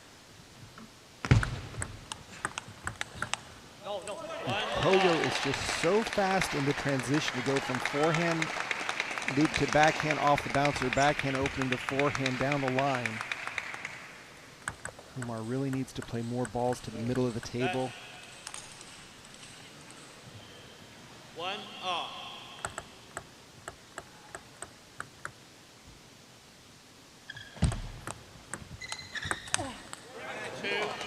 That ball is so heavy, not easy for Kumar to get on top of that ball.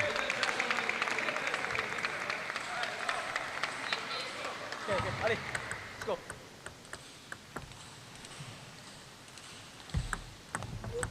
Hey! Hey! Hey! Let's go! Kumar trying to get himself a little fired up here. Nice placement on this serve return by Kumar.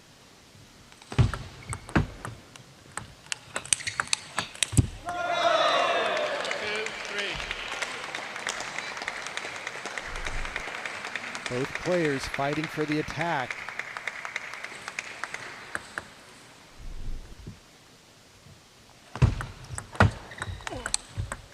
Oh, wow. Koyo so fast to the backhand side. Here comes the forehand drop and the backhand cut cross court. 4-2.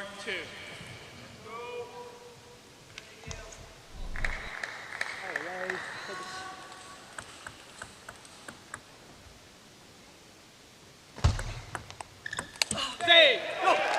Go! 4-3.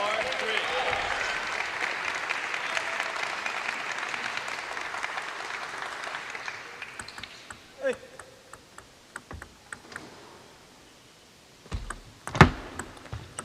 Well, Colin. He can't believe he missed that one. 3-5. And the easy ones, you have to take your time.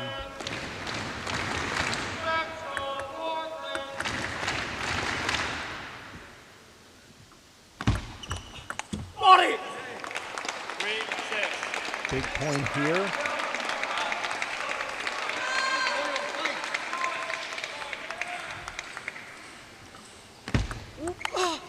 Well done, Koyo Kanemitsu.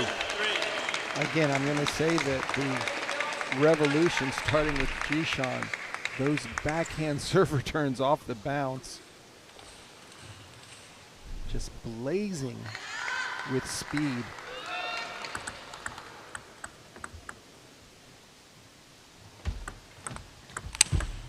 Another ridiculous angle. Kanemitsu running away with it here. Timeout, Portland. And so what happened is... No, they're going to say no timeout. Right, the player can wave it off. Coach, actually, let me take that back. If the coach calls it... Yeah, I don't think the player can wave it The off. player cannot in a team event. In a singles event, they can. So Portland getting a break right there. And that was a nice serve return there.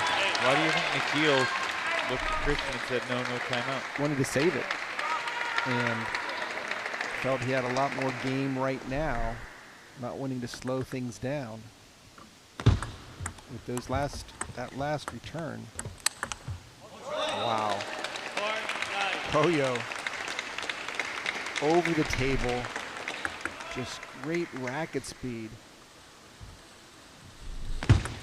That. Kumar has to be careful not to allow his serve to go long. That was a smart location by Kumar. 9-5. Koyo really didn't make much of a swing that made sense. Just kind of blasted the ball.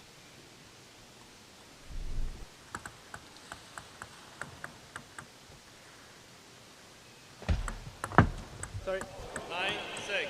And there's a net ball. It goes to the paddlers today. Home court advantage, as you said. Might want to check those nets to see if they brought them. There's a net. And Koyo Kanemitsu smashed as a winner. 6-10. Set up a game point here. The score is 10-6, Koyo. Do I have that right? That would be correct. Okay, just checking. Koyo Kanemitsu, ruthless. Revolution back within one on the team tally at 6-5.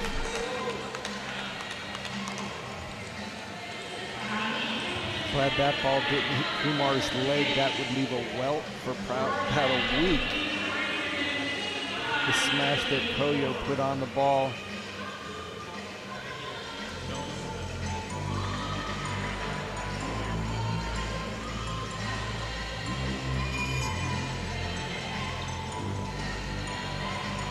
Koyo just following the ball, finishing the ball. Inside outs. He's just a really good player. Time. I want to say he might have hit 11 winners this game. The owner section, Revolution owners always engaging. Come on, come on. And engaged Game in their 3, team's battle. Love all.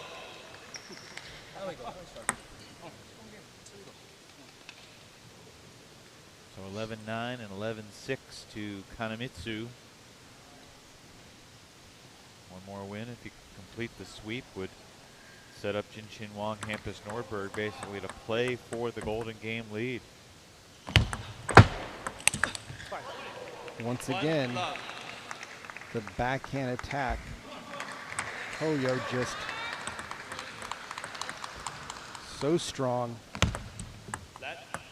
Kumar needs to do something to stop that first third ball attack.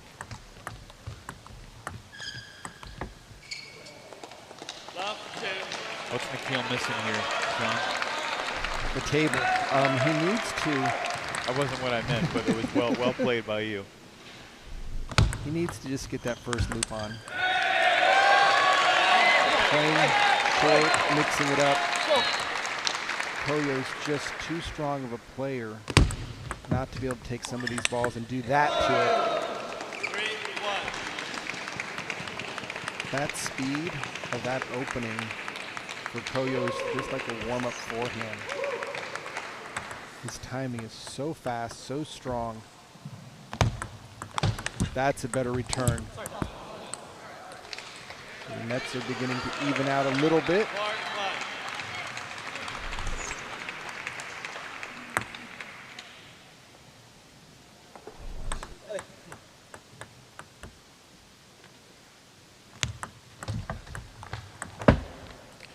And doing the double push, the deep push. Kumar needs to think about how his opening loops can be not so easily attacked by Koyo.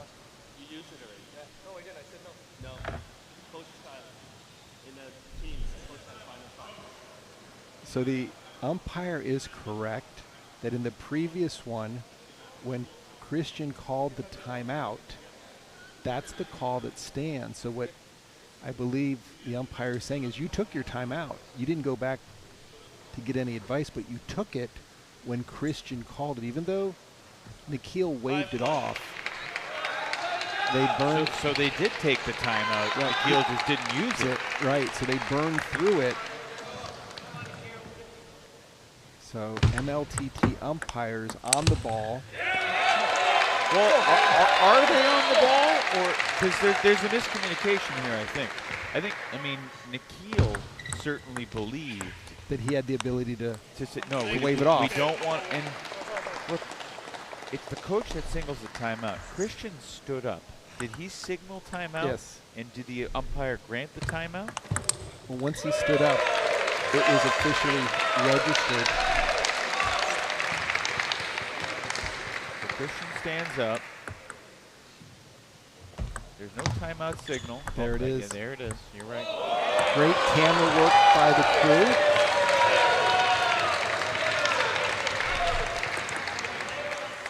Here's the last point we missed.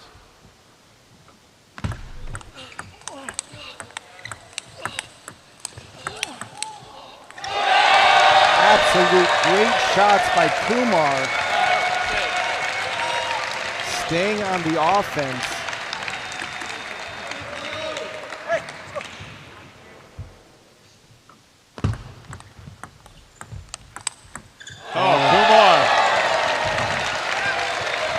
Just a little mini controversy about the timeout, not a timeout, may have changed the momentum. I really think you're right, Evan. The ability for maybe it to cause a little bit of, I'm not gonna say anger, but disappointment that things weren't working out, that gave Kumar an extra boost.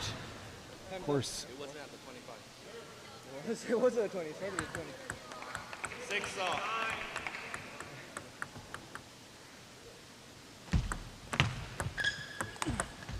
Kumar once again. You know who's going to want him to win this game the most? It's Hampus Nordberg. He'd like to go into the final match only one game away to get that extra lead going into the Golden game. And that ball clips the net and goes deep. 4 straight for Kumar. Maybe 5 straight. That's a 6-3 down. Oh, that ball is so fast. Kumar made a great return. Koyo just upped the speed, playing the backhand off the bounce from 2 positions on the table. 8-7.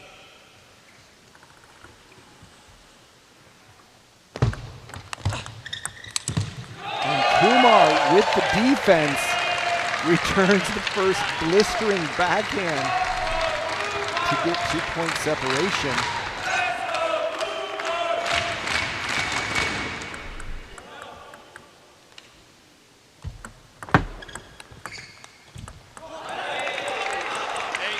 One-point game again.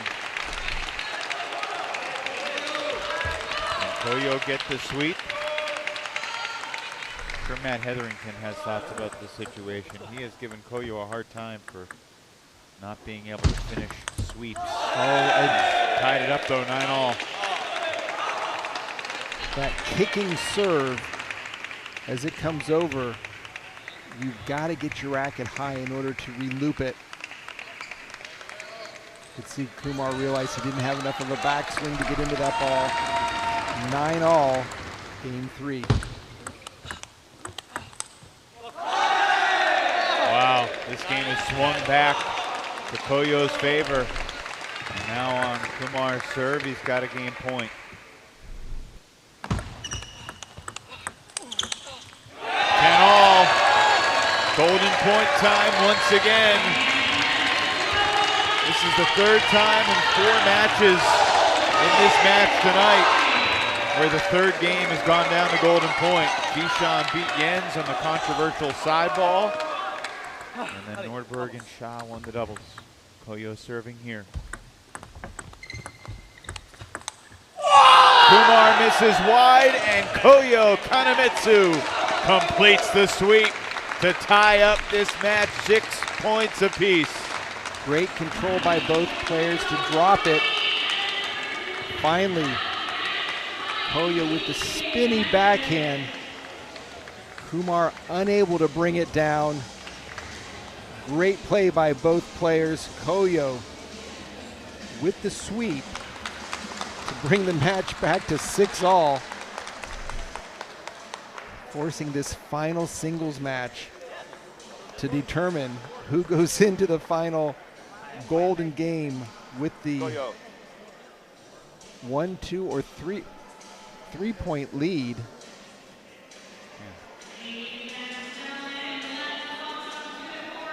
Well, Sean, kudos to you. You have prognosticated each of the first 4 matches tonight exactly right.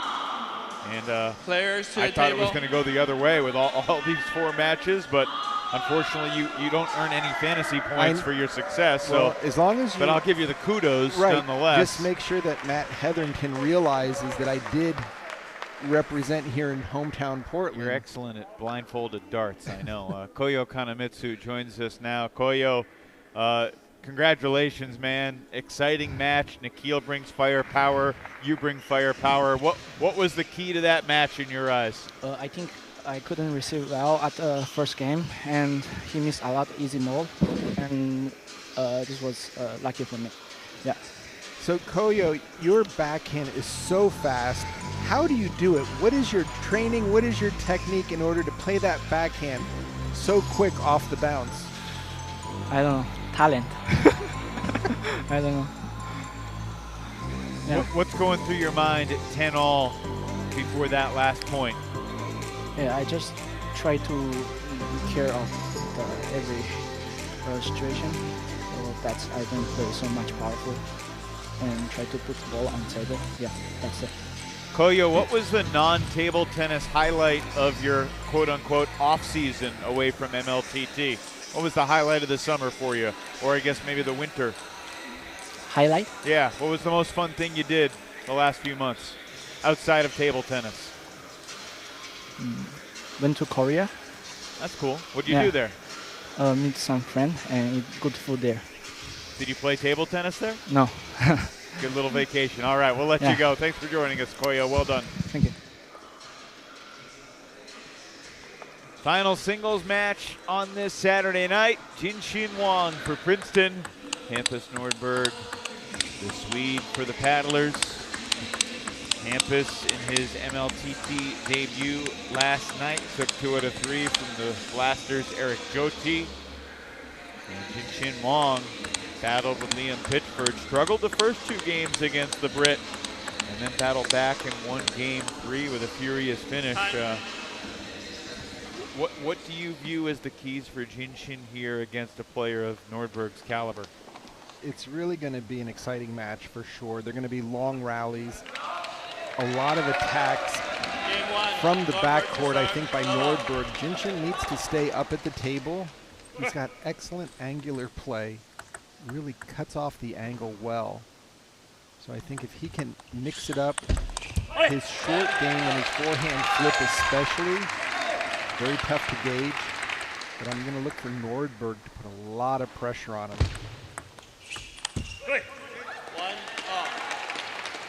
By the way, we've seen 4 golden points so far in this match. The teams have split them 2-2 officially. Yen still feels it's 3-1 Portland. You know, watching Nordberg, his forehand loop is very similar to teammate Jens Lundqvist, where he'll really drop the racket down quickly, spin it up, but use his shoulders quite a bit to change the direction of the ball. Really nice both to the backhand side and forehand. His backhand is just money. And he puts that ball on the table. You see on this point right here, no problem driving the ball. And that's where you see Jinshin is going to start to flip the ball. He doesn't want to see Nordberg's loop off of underspin.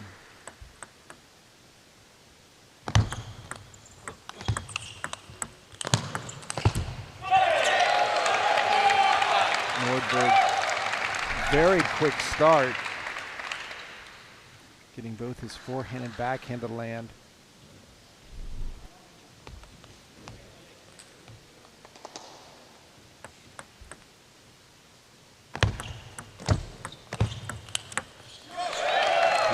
Flustered, 6-2. Yeah, and very similar to what we saw with Koyo against Kumar, the ability to re-loop those softer opening spins. Once again, right off the bounce.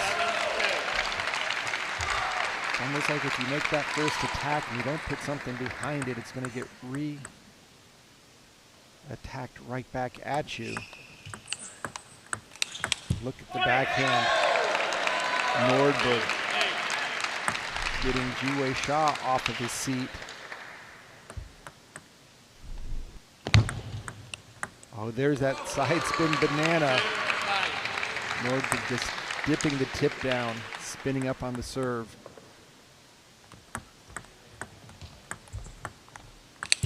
Oh, he went for everything on that one. Sure did. Almost knocked the net over.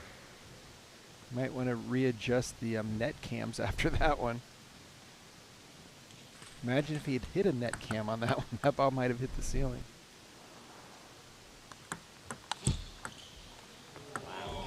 Oh, Nordberg digs it out and wins the point.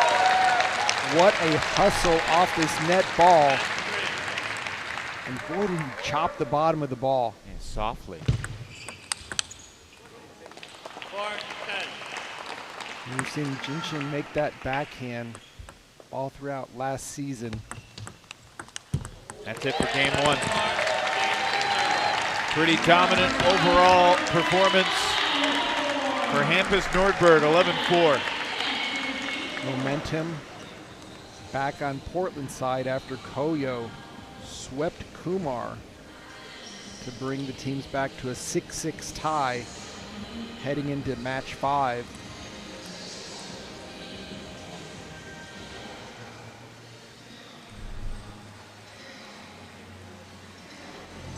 Hampus Nordberg, 3-1 in singles games, 2 more games still to play. The finale of this Portland weekend will be tomorrow, 2 p.m. Pacific time.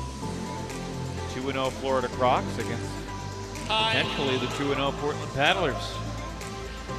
Both teams trying to stay atop of the Eastern and Western divisions. Florida playing out of the East. Those will be the two. I mean, assuming Portland can finish the deal here, which is obviously far from over because there's a lot that can happen here in the next half hour. But, I mean, it's looking like Florida and Portland are going to be atop their divisions. And I think especially with the point differential that Portland has right now. Game 2. And obviously, Serve. the Texas Smash and the Seattle Spinners will have something to say about it next week in Carolina. There's the forehand flip over the table by Wensheng Wei.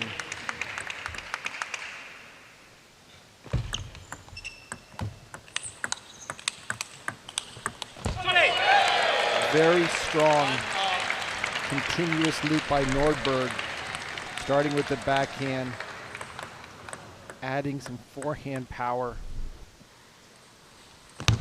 splitting the first 2 points. Again, Wensheng so strong over the table. Both players relatively tall, able to step in, really finish any ball that's a little high that's short.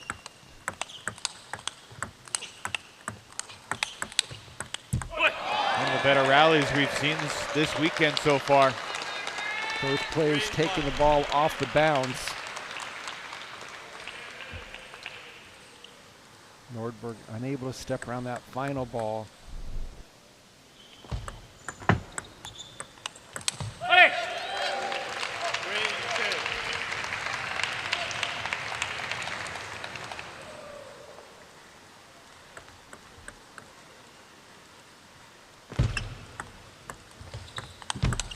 Oh, Wensheng Wei.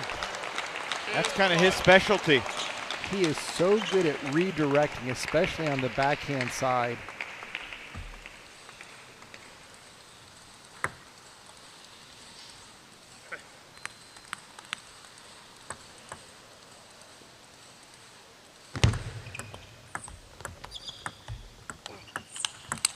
You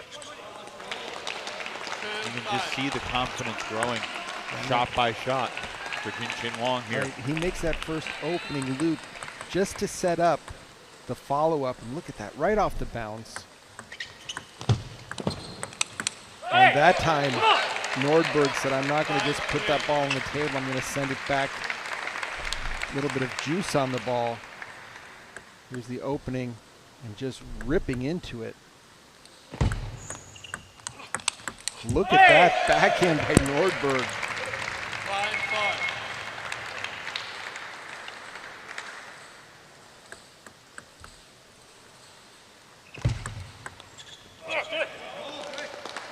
Easy mistake there.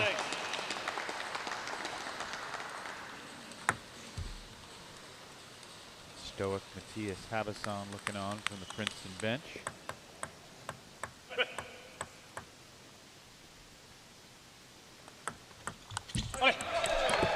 Good location for the serve. Wensheng Wei stuck in the middle. Timeout Princeton. No more timeout. And Have timeouts or not? I don't think so. the umpire told Princeton he didn't have a timeout, but we're going to another timeout. So the umpires are a little confused. Hampus, remember middle. He likes wings. It's a timeout.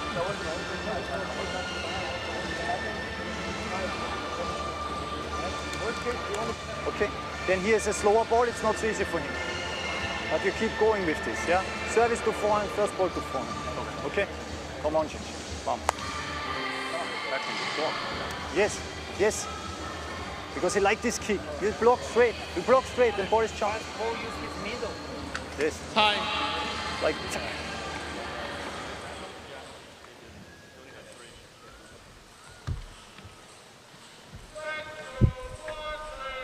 Now Princeton is out of timeouts. They won't have a timeout to use during the Golden Game.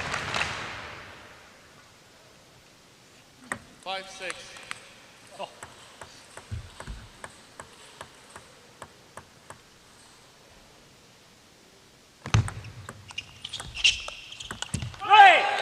good step around by Nordberg, keeping the offense on his side of the serve, spinning it up. Professor going long on the backhand counterattack.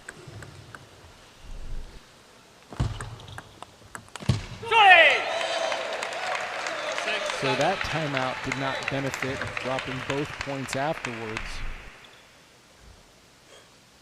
Indeed.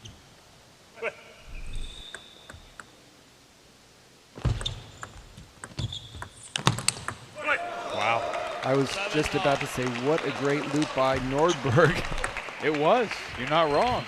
And the Professor, watch this. Long not impressed, though. He was expecting it there. Used a little of the pace to aid in his counterattack.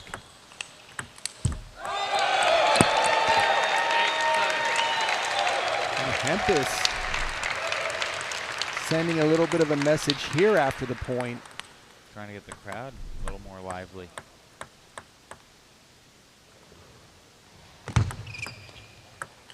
Oh, that's good stuff. So much power on that ball. Even with Wong knowing that it's coming to the forehand, that's just a rocket. Missed it. Game points for Nordberg. Golden game advantage. Secured. Nordberg gets it done, and he's getting the fans.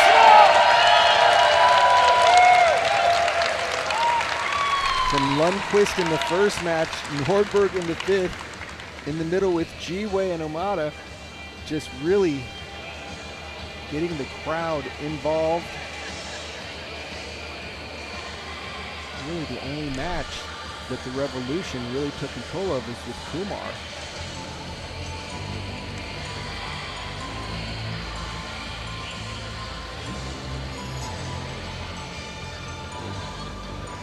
Looking in the practice area, both teams have a number of their players warming up, thinking golden game. Time. Now a reminder, Sean, through the first 2 days of competition, players that have won the first two games are just 5 and 7 in game 3, and that includes Koyo Kanamitsu winning the golden point to complete the sweep shortly ago. So they were 4 and 7 before that. Now last year for the season, players that won the first 2 games won about 60% of Game 3, Nordberg to game serve. threes. Love And off. here's the golden game numbers. Last year, teams leading going into the golden game won 79% of the time. Florida Crocs came from behind yesterday. You see the numbers from season 1, how significant, as the season went along, leads going into the golden game became that much more dominant. And now, the irony is that teams with a 1-0 lead had a higher winning percentage than teams with a 3-0 lead, and we've thrown some theories out there for that. Still kind of unclear whether there's anything significant about the players that taking the table only getting to play the first point, and maybe that's an advantage for the team that's behind. That seems a little far-fetched. Right, it doesn't seem to make sense. Why would you want to have less of a lead if you're the favorite? Go in at 3-0 and then you're going to win less. Might as well dump 2 points. Oh, look at the angle there by the Professor. Great forehand cross court. Hempis going down the line.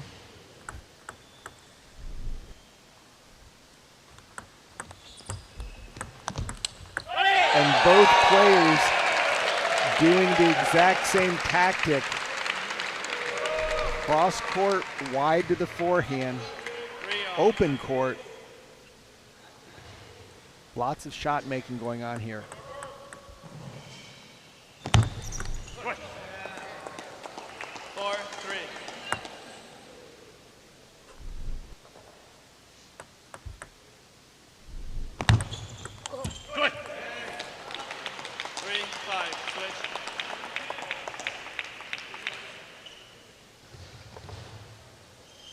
Wang has a 5-3 lead as they switch sides. I feel like I've kind of lost track of timeouts, but I assume the folks in our truck are meticulously keeping track, and we've got the paddlers with 1 timeout left. Oh, excellent backhand off the bounce by Nordberg.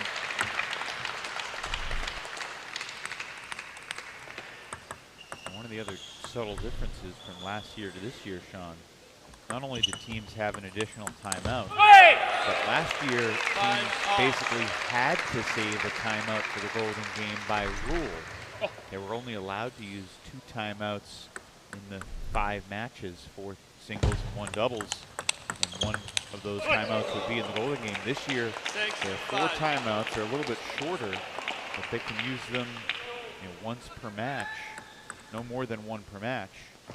But they don't have to save one for the Golden Game. 6-all.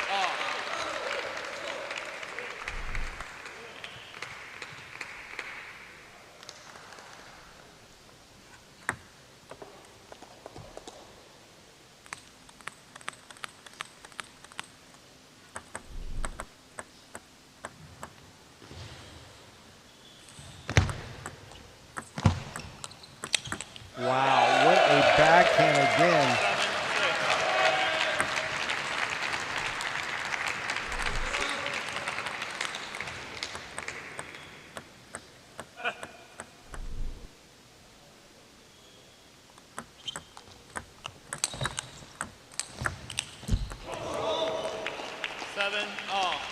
Long with a very nice forehand loop.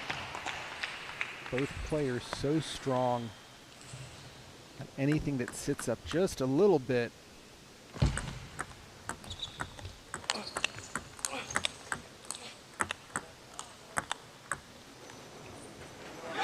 Interesting forehand chop block there by Nordberg.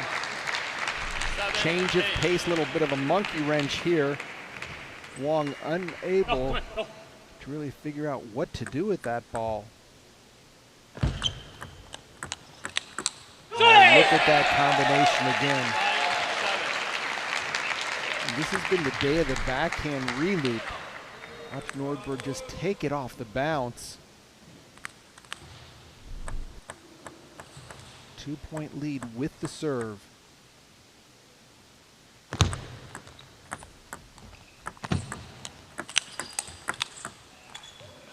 Too good from Hampus Nordberg. Just amazing table tennis by the Swede.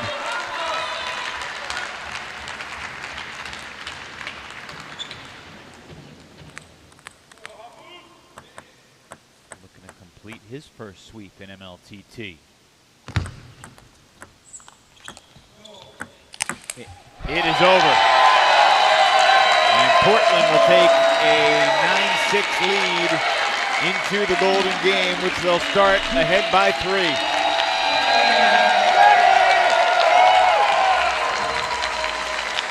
Great energy from Hampus Nordberg and a powerful smash to get the job done.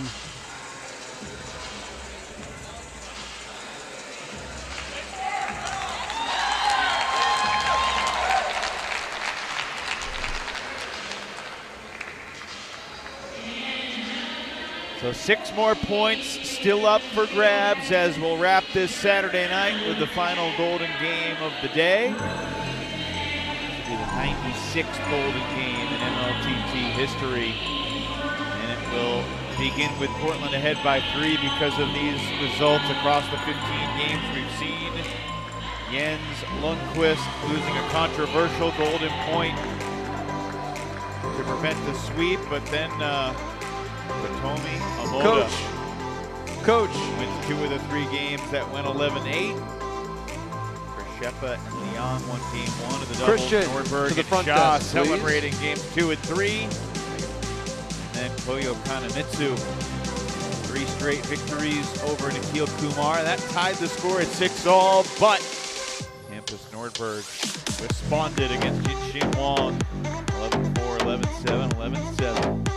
Like Kembe Mutombo there at the end from the Swede. Let's find out the Golden Game order, shall we? Okay, Here's the Portland commish. Paddlers are leading the Princeton Revolution 9-6. The Paddlers will be starting with a 3-point edge. Princeton, since you're behind, you pick the first player who will play 1 point and rotate off. Who is your pick? Wensheng Wei. Wensheng Wei is your number 1. Coach, your number 1.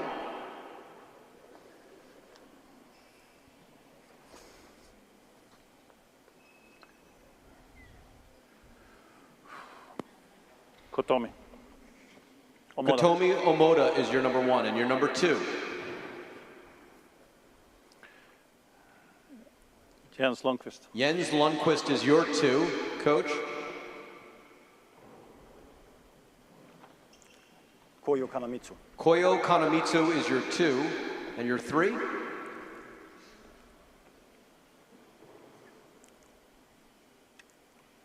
Jishan Liang.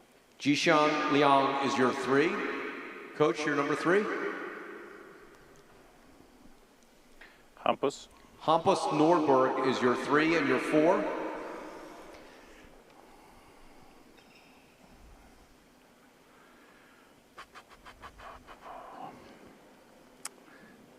Nikhil. Nikhil Kumar is your 4. Coach, your 4?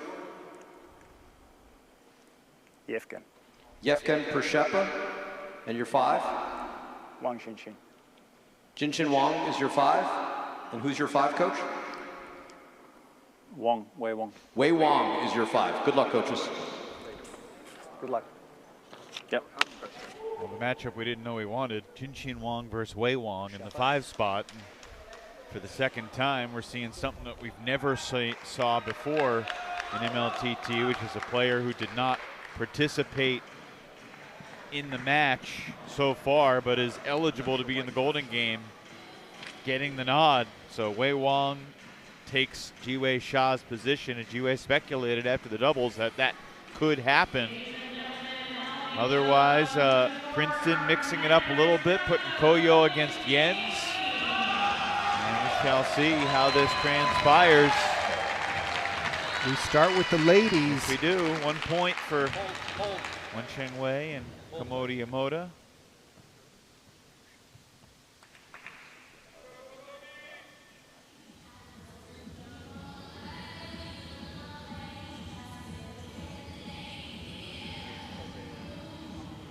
So as if playing just 1 point wasn't stressful enough, Wei and Omoda waiting an extra couple of beats as we figure out the technology. Get it sorted out in a bit. Let's play. 1 serve for Wensheng Wei. And this is the third ball attack. Omoda just ignites the crowd energy-wise. Look at that smile. And this is one of the new matchups. We saw both Lundqvist and Koyo win their individual matches. Koyo sweeping, Lundqvist taking 2 out of the 3.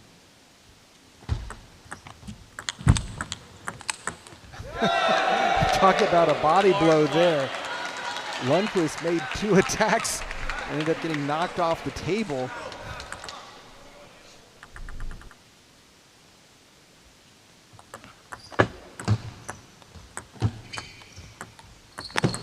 Oh, great battle of short balls, and Koyo Kanamitsu wins both points on Lundqvist's serve.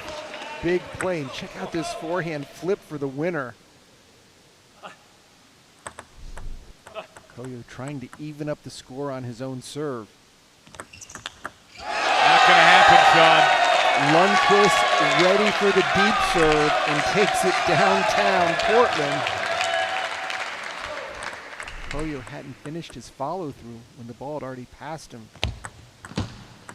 And Lundqvist mixing it up. All 4 points in that sequence, won by the returner. Sometimes it's good not to be the server. So from one Söderhamn, Sweden resident to another, Hampus Nordberg takes the table and wins the first point against Jishan. Looked like that return was a little deeper than Jishan thought. The wrong player served that point. This is the 4th straight serve for the Revolution. It's confusing because if there's a 3-0 lead, it's different. When it's 1-0 or 5-0, the trailing team, and they're talking about that over there, I think. But we play on. Are they going to call let? Too late now. Right, at this point, the referee needs to step in to correct the error.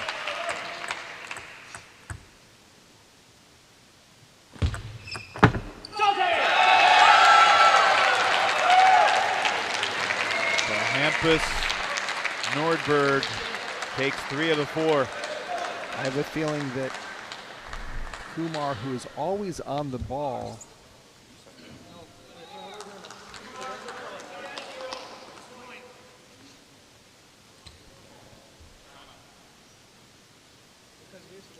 Ed Hogshead, the tournament umpire, just signaled timeout. 9-3.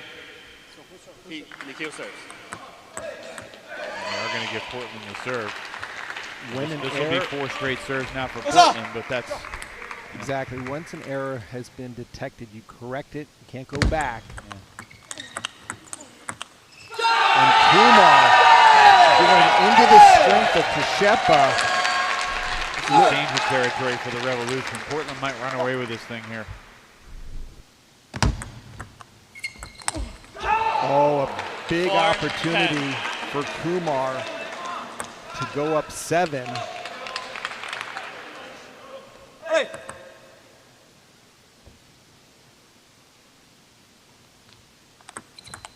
Go! 5-10. Very effective deep serve down the line. We know Prashepa wants to get his backhand into play. 5 serving 10 right now. And 3 straight for Yevgen Prashepa. 10-6 as Wei Wong takes the table for the first time tonight. He did not play in any of the singles or doubles matches. And he'll go against Jinshin Wang, who just played 3 games against Hampus Nordberg. 10-6.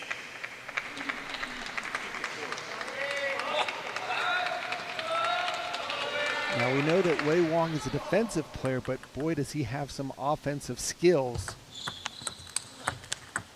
Can't do anything about that. Professor. What a play. I think Jinshin and Wei might trade jerseys at some point. Already had their name on the jersey. Nope. Twice. 8-10. 5 straight points now for Princeton. And Paddlers do have a timeout.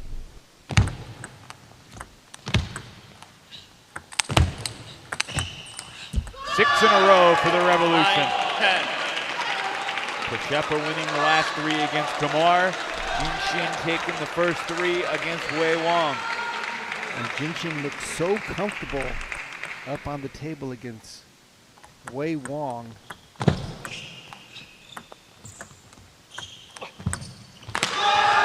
Golden sweep for Jinshin Wang. Supposed to make sure Wei is okay. 10-3 down. And a comment from me, clairvoyantly saying that Portland could run away with this thing. Gave him the whammy. And now the ladies are back for a full 4 points. Yeah. They played one as the initial where Omoda took the point. Now she'll get to serve. Oh, an effective serve. And you can hear her.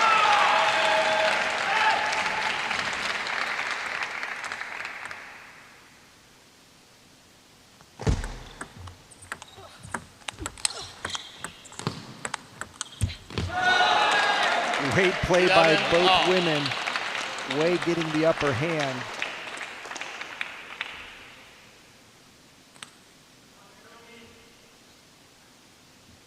All.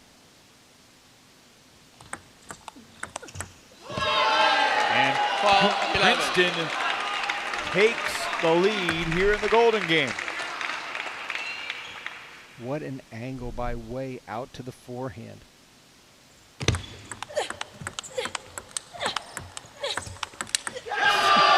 Wow. That was a knockdown. 11-13. As the point got faster, Wei just got that much quicker. It was 10-3. Now it's 13-11 the other way. A 10-1 run for the Revolution. And no timeout has been used. Lundqvist. Koyo Kanamitsu picks up right where Wensheng Wei left off. Lundqvist, that serve got away from him. It popped up. And that serve. 11-14. Oh, Koyo keeps it rolling. 15-11. The inside out forehands. Timeout. Timeout, paddlers. Finally. Just wondering if it's a bit late in the proceeding. Has to be short. The thing is that it's short and then fast. It is in and then coming out. That's the problem. And but it's also like if, vad vill du kalla det, fel den här sen grejer till backen också.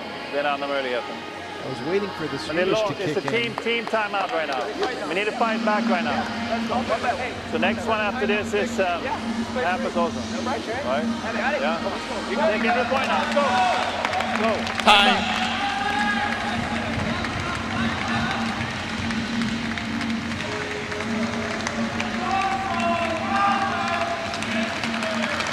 Goes without saying, everything is about the golden 15-11.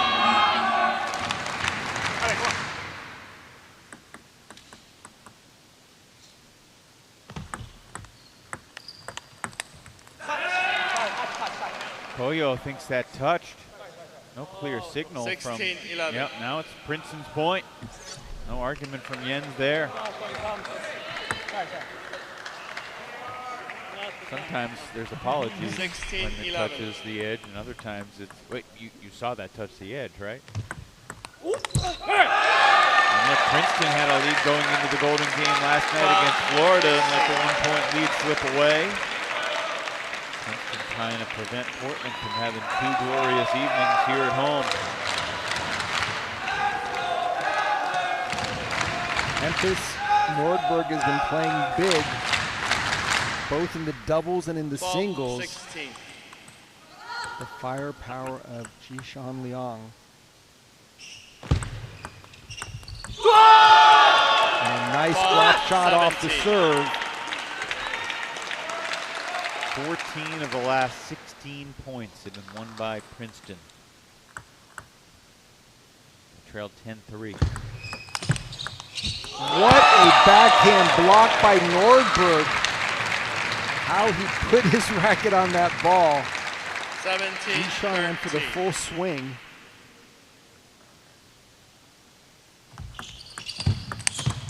Jishan Liang inches 18, Princeton closer 13. to a comeback victory to remember. Final point of the night for these two right here. Let. 18-13. Liang was ready to wind up and unleash, but a let was called.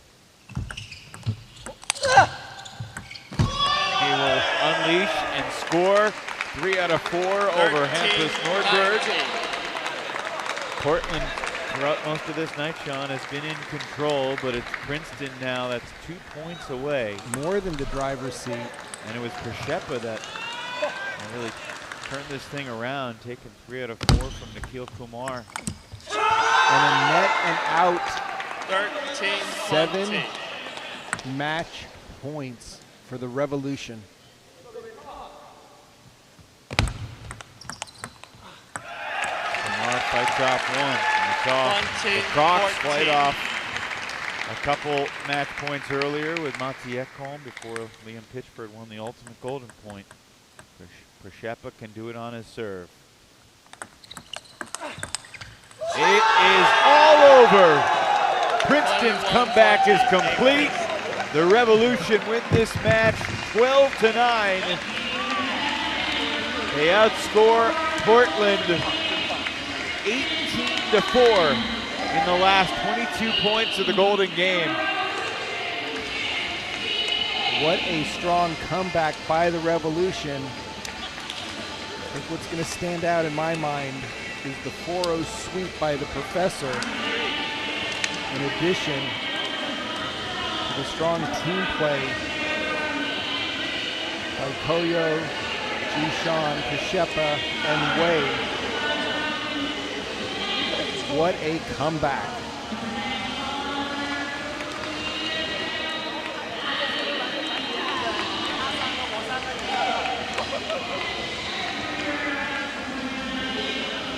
Portland with a couple of good nights. Look, 17 points last night out of the possible 21. 9 more tonight. Now 26 points in 2 nights is pretty good. 26 out of a possible 42, but that was an important Golden Game for this Revolution team that let 6 points slip away last night against the Crocs. And it was a true team effort. You know, you don't go on an 18-4 run in the Golden Game without everybody pitching in. And they were just big shots by everyone on the Revolution.